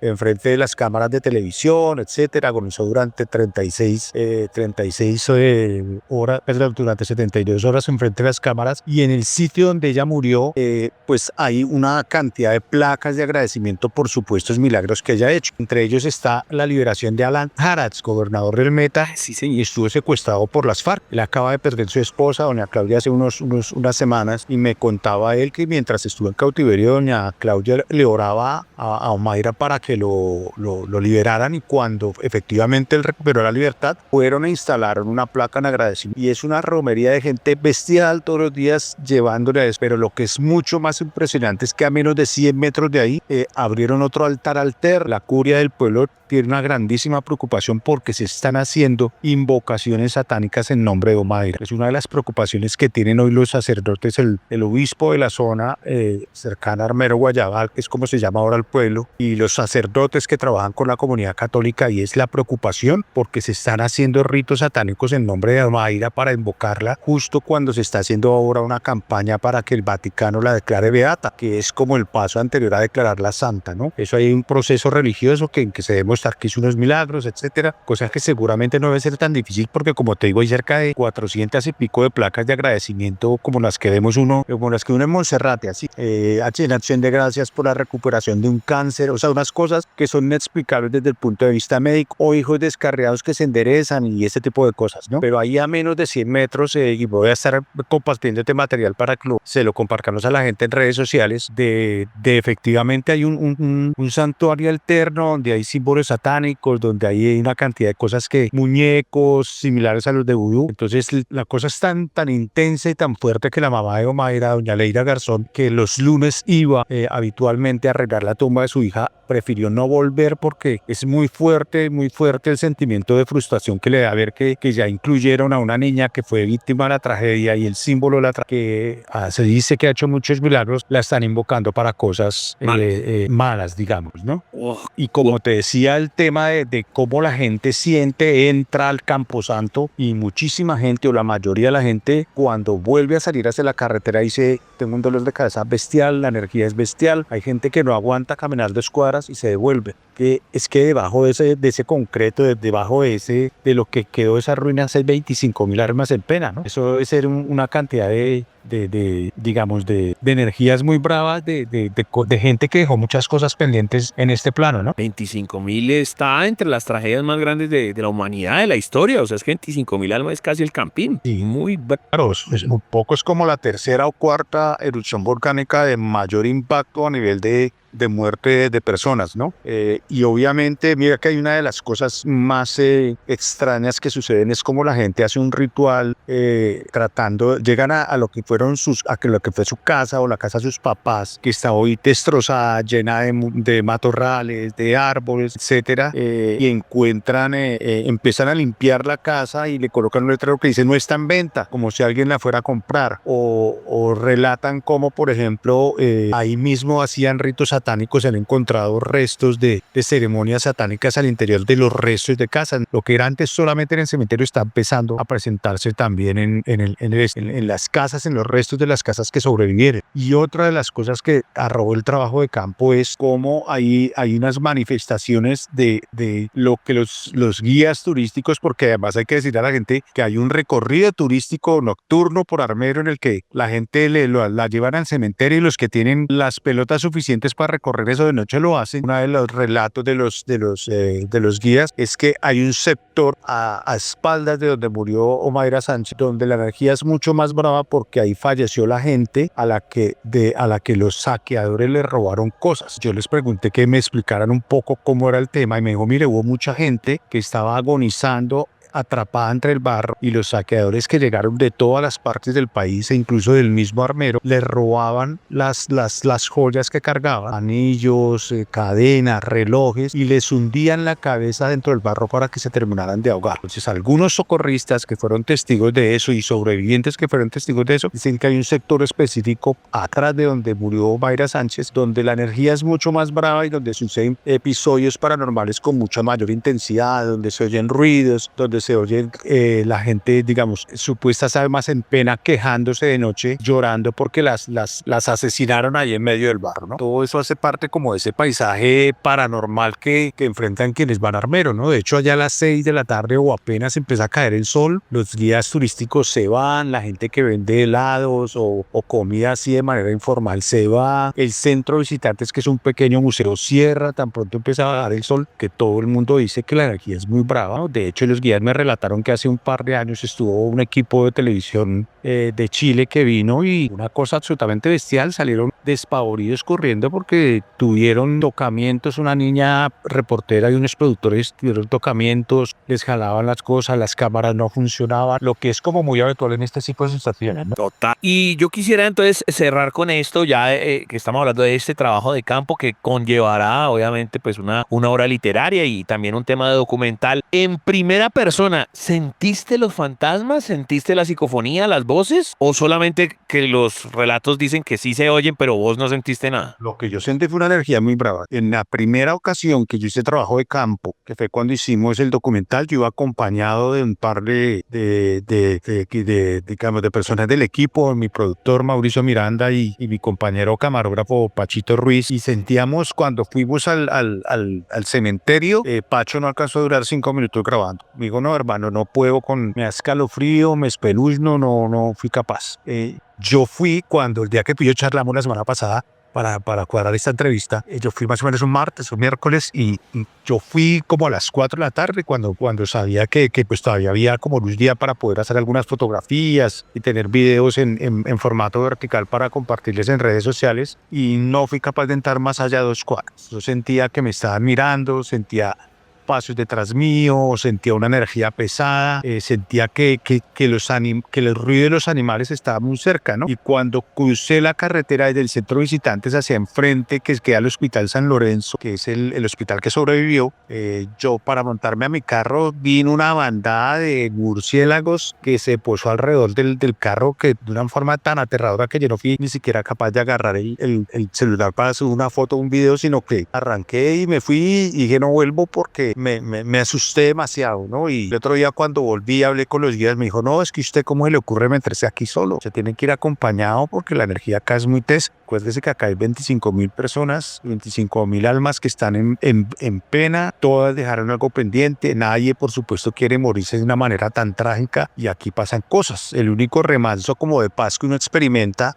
es el sitio donde está enclavada la cruz en la cual se arrodilló a orar el Papa Juan Pablo II, que visitó Armero en julio del 86, 8 meses después de la tragedia. Ahí como que se siente un poco más de paz, ¿no? Pues Marito, como siempre, muchas gracias por regalarnos estos minutos, unos relatos increíbles. Recuerden, primero con el tema de la bruja, Confesiones de una bruja, y ahora que nos prepara para lo que será el fin de año con documental y libro incluido. Entonces, pues nada, agradecerle, Marito. ¿Algo más que quiera acotar antes de cerrar la participación en la Caja de Pandora? No, nada, agradecerles a ustedes por abrirme este espacio para charlar con la gente. Ahí nos seguimos conversando en Instagram, es @MaritoVillalobos, y pedirle a la gente que no se meta con lo que no hay que meterse, ¿no? Que hay una cantidad de cosas que no deberían atreverse a hacer. Estás solo manejando el Instagram, ¿cierto? ¿No tienes más redes sino solo Instagram o tenés YouTube? No, TikTok también. En TikTok también estoy como Marito Villalobos. Mira, aquí por ejemplo se acaba de encender el televisor, solo creo que alcanzaste a oír un ruido de fondo. Sí, alcancé a oír de fondo. No. A veces pasa, ¿no? A veces pasan y yo llamo a Sofía y le digo, mira, por ejemplo, ayer, mira, para que la gente se aterre, compré el Samsung S25 Ultra, que es el teléfono que quiero ahorita porque tiene inteligencia artificial, porque me mete una óptica mejor. Venía con el watch, con el teléfono correspondiente. Llegué de Armero, empaqué el cargador y no aparece por ningún lado. Y casualmente Sofía llamó a saludarme, le conté que había ido a Armero y me dijo, tú eres demasiado macho, ni yo me metería por allá. Entonces yo vi así, a veces se me pierden cosas, a veces se prende el televisor, a veces cambian de lugar algunas cosas en el aparcamiento, pero ya uno termina no acostumbrándose, pero sí de alguna manera pues o que se le vuelve habitual, ¿no? Yo lo que hago es orar mucho. Como les he contado, yo soy un católico devoto, muy devoto de la Virgen, y yo rezo mi rosario. Ahorita justo antes de conectarnos estaba rezando mi rosario y cierro recomendándole a la gente, dejen eso quieto, no se metan. Conózcanlo, sepan de qué tamaño es, pero no se metan con lo que no conocen porque eso es peligroso. Hombre, sabemos que esto siempre pasa en este tipo de espacios, y lo que dice Mario de real, no hay que abrir puertas que no sabemos a dónde nos van a llevar. Recuerden, muchachos, siempre conectados a la Caja de Pandora de los 40.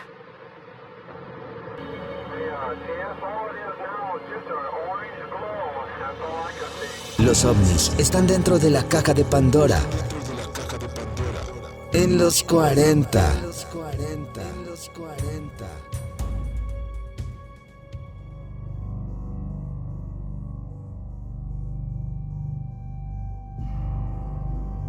Y ya llegando al epílogo del programa, a veces lo hacemos con la parte de cine, pero como Estamos en los Oscar, entonces Rodrigo pasó primero.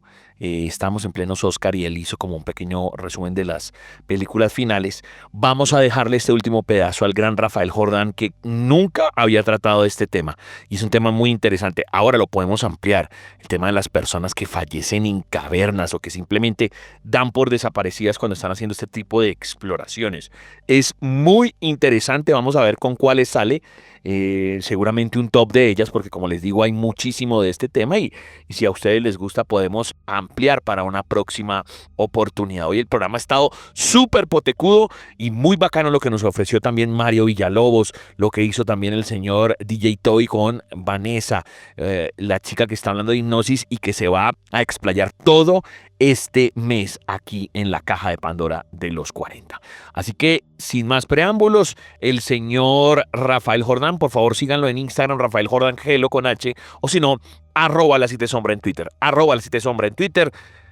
Cavernas en la Caja de Pandora de los 40. Hola, mi nombre es Rafael Jordán y para mí es un gusto estar una vez más aquí con ustedes. Hoy he titulado esta cápsula Sepultados en la oscuridad, historias trágicas de exploradores atrapados en cuevas. Nunca le había puesto título a una cápsula, entonces estoy intentando hacerlo. Las cuevas han sido testigos de tragedias desgarradoras. Bajo la superficie de la tierra, de donde la luz por supuesto no llega y el aire es escaso, muchos exploradores han encontrado su fin atrapados en pasadizos angostos o bajo toneladas de roca. Estas son algunas de las historias más estremecedoras de personas que murieron en las profundidades.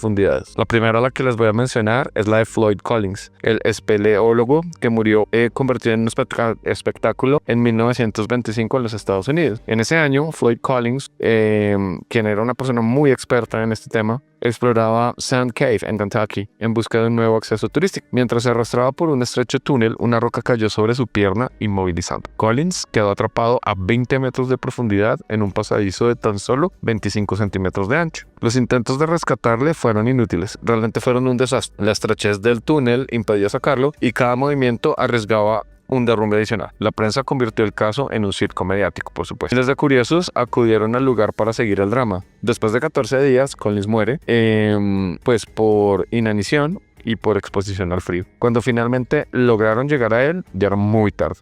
Lo más curioso de toda esta historia es que el cuerpo del señor sigue allá. Hay otra que es muy famosa, que es la de John Edward Jones, y se llama La trampa mortal de Naughty Potty Cave. Entonces, el 24 de noviembre de 2009, John Edward Jones, un estadounidense estudiante de medicina de 26 años, fue a explorar The Naughty Potty Cave por allá en Utah con la familia y decide meterse en un túnel estrecho creyendo que era una ruta muy segura. Sin embargo, al avanzar se dio cuenta de que se había metido en un callejón sin salida y lo que trató de hacer el man fue echar para atrás, retroceder, pero quedó atrapado de cabeza en un espacio de 45 centímetros de ancho y 25 de alto, y de ahí no se pudo mover. Llegaron un montón de rescatistas, las condiciones eran imposibles, el túnel era muy estrecho y no podía ni siquiera utilizar herramientas para poderlo sacar. Durante 27 horas, este señor John luchó por su vida, pero la posición invertida le provocó un colapso circulatorio, lo que lo llevó a una muerte lenta. Mientras su familia escuchaba impotente desde la entrada de la cueva, no pudieron recuperar el cuerpo y por supuesto la cueva después fue sellada para que no volviera a pasar este tipo de cosas. Y hay otra de Jay Kohler en Riesending en Alemania. En 2014, un equipo que estaba explorando estas cuevas de Riesending, que además es una de las cuevas más profundas de Alemania, este man Jay Kohler, que era un experimentado explorador, descendió a más de 1000 metros cuando de repente una roca se desprende y le golpea la cabeza y lo dejó inconsciente. Y el rescate fue una real pesadilla. Para tratar de sacarlo, tardaron 12 días en atravesar todos los estrechos y los pasajes y todo lo que tenía la cueva. Sin embargo, a pesar del esfuerzo, Kohler murió antes de que llegaran a la superficie. Entonces, la muerte de él se debió a que estaba muy herido y pues a esa exposición al frío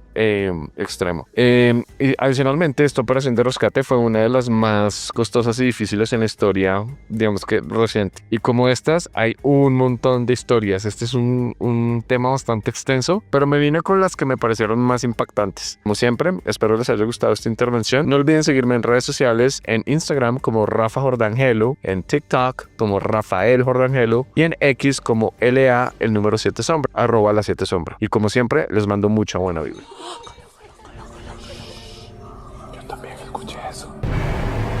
No estás solo. nos adentramos en historias de ultratumba, avistamientos inexplicables y cuentos con lo sobrenatural.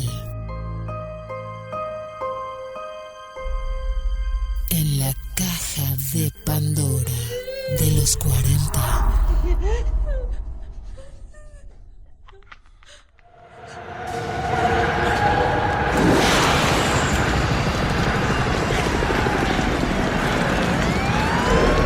Amigos de la caja de Pandora de los 40, llegando al epílogo, usted ya sabe cómo es el cuento, ya sabe que aquí nos ponemos descriptivos y contamos videos o fotos que están rondando por la internet. Algunos son viejos, otros son nuevos. Como que siempre jugamos que de pronto que sí será cierto, que será mentira, pero lo debatimos. Lo chévere, lo interesante es que el video sea aterrador o sangriento o que lo ponga uno a pensar. Esa es la gracia del final del programa y pues es netamente un ejercicio radial podcastero, porque pues si usted igual no accede al video a través de la caja de Pandora de los 40, pues igual aquí le contamos cómo es la vuelta. Recuerde las redes sociales, @ el Chancho 414, @ GeekTobyFM, @ los 40 Colombia, numeral la caja de Pandora los 40. Toby, ¿qué pasó? ¿Cómo es ese video de un ascensor maldito? ¿Cómo es eso? Bueno, Chancho, la verdad es que yo creo que con la noticia hoy de lo de la monja y con lo del video, siento yo que dimos en esta oportunidad el 120% de lo que hacemos en un programa. Porque primero lo de la monja, pues muchas personas no lo sabían, pero ese tema del video sí me llama mucho la atención porque pues muestra a una mujer que está ingresando a un ascensor, como usted bien lo menciona, y la mujer empieza como a mirar la pantalla. Luego la señora presiona los botones donde va a bajar, que es como el primer piso, pero resulta que el ascensor empieza a bajar, a bajar, a bajar, y llega un momento donde ya como que no puede bajar más porque ya pasó como del primer piso, y llama mucho la atención dos cosas. La primera es que el tablero del ascensor se pone como loco y empieza a mostrar como unos números al azar. Luego este mismo ascensor ya solamente se pone como negro, como si estuviera bajando entre unos pisos, pero los pisos se ven como oscuros. No sé si el Chancho alcanza a ver, pero baja más o menos como 10 pisos más o menos en lo oscuro, pero no se muestran como luces como si fuera un sótano, no se muestran luces como si fueran unos parqueaderos. Y llega un momento donde el ascensor se frena, se abre el ascensor y está como en una oscuridad total. Y la mujer fue como que está llena como de miedo porque no sabe en qué parte está del edificio. La señora decide salir, el ascensor se cierra y resulta que la señora nunca volvió a aparecer. Eso es como prácticamente la descripción del video, y muchas personas dicen que se la llevaron a un backroom, que es como estos videojuegos que muestran que son habitaciones que son como infinitas y que nunca encuentran una salida. Entonces muchos dicen que pudo haber sido un secuestro de trata de personas, otros dicen que fue que se la llevaron a un piso donde iba a ser sacrificada, y por estos días está en redes sociales muy de moda un reto y algo dice que de la invocación a un espíritu en los ascensores. No sé si el Chancho lo ha visto, entonces muchas personas también lo están relacionando con eso. Sí, parece también un juego como de esos creepypasteros, así como el Hitori Kakurembo, como el de las Tres Marías, pero dentro de un ascensor. Ahora, yo ya, como ahí dice, creo que es 2015, yo ya había visto ese video. Y cuando salió ese video, sí fue como más, como una competencia de ascensores paranormales, por ponerlo así de alguna manera. Entonces había videos parecidos como diciendo, no, es un mundo paralelo, es un viaje en el tiempo. Y entonces la señora transgredió otro mundo, porque entonces ya llega un punto en que ya no va a haber más pisos ni nada, sino que esa señora llegó como al inframundo, ¿no? Como un ascensor del demonio. Y ella está en el piso del demonio y hasta que pues obviamente se desaparece. Entonces no es que sea como, o bueno, la explicación que dan ahí en internet, ¿no? Que supuestamente llegó al piso del 666 o lo que sea, y que por eso es que da esa connotación de que todo es oscuro y demás. La historia es interesante, pero yo lo veo medio fakecín. ¿Y usted qué dice, Toby? Pues la verdad sí me parece muy volado por el tema de mostrar de un momento a otro como que todos los pisos así oscuros y que el tablero se coloque pues así como loco. Si usted dice que el video es como tan viejo, por allá tipo 2015, pues digamos que en esa época sí tendrían que haber personas muy tesas para modificar los videos ahora como se hacen con los temas de los montajes. Sí, pero la historia igual es fascinante, ¿no? Piénselo usted, que de pronto viva en un edificio que se meta y, no sé, haya 10 pisos y usted llega al piso 13 o hacia abajo, el -1, -4, algo así. Se ve muy, muy creepy. Me gusta, me gusta. Yo cierro, mi querido Toby, con los animales, el famoso terror real. Entonces es un niño como dentro de estas cápsulas o estos acuarios que pues la posibilidad de que los animales les vayan a hacer daño pues poca, pero podría pasar. Entonces los niños siempre se voltean o los padres se voltean, entonces no sé, el oso, la piraña, la ballena o lo que sea, y uno dice, pero pucha, qué necesidad, porque a lo mejor esos animales son tan grandes. El caso que por ejemplo fuera una ballena, puede que de pronto le pegue duro al acuario o al túnel, lo que sea, y esa vaina empieza a salir agua.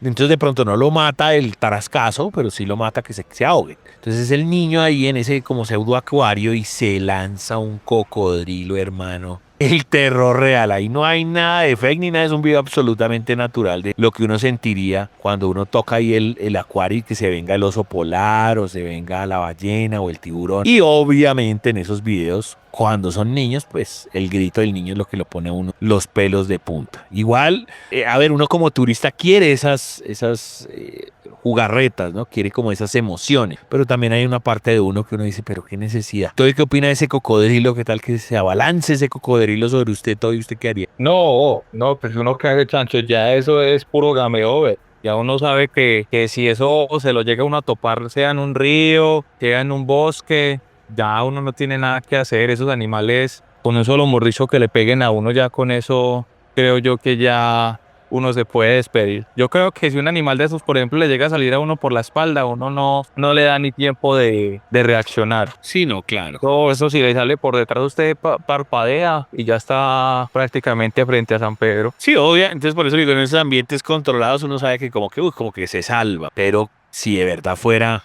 abierto el tema, si fuera... sí, claro. Sí, en un bosque, chao. Sí, chao, se los lleva uno un bicho de esos. Toby, el programa estuvo sensacional, pero le dejo pues algunas palabras para algún comentario final. No, simplemente invitarlos para que pues el especial que vamos a tener acerca de la hipnosis. La verdad es algo muy, muy interesante que yo creo que es por primera vez que lo vamos a tratar acá en la Caja de Pandora, o si lo tratamos es con una persona especialista. Pues en esta oportunidad, esta chica que nos acompaña, ella misma, digamos que incursionó en hacerse este tratamiento por temas familiares, por temas de los que estaba pasando personalmente, y ya pues decidió como contarnos todo esto desde su experiencia, de cómo es el ritual, cómo son las sesiones, esto en qué le puede ayudar a las personas. Y pues si usted en algún momento se puede interesar más, pues nosotros más adelante les vamos a estar entregando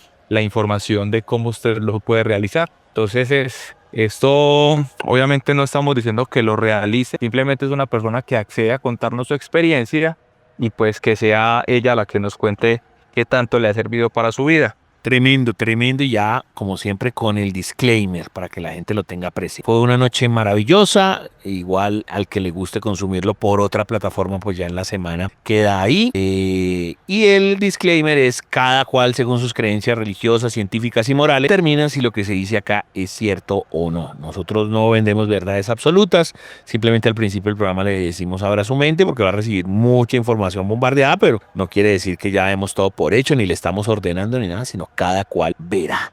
Recuerde, muchachos, que nunca, pero nunca estamos solos. Y si puede, solo si puede, que tenga dulces sueños. Nos reencontraremos para una próxima apertura de la Caja de Pandora de los 40.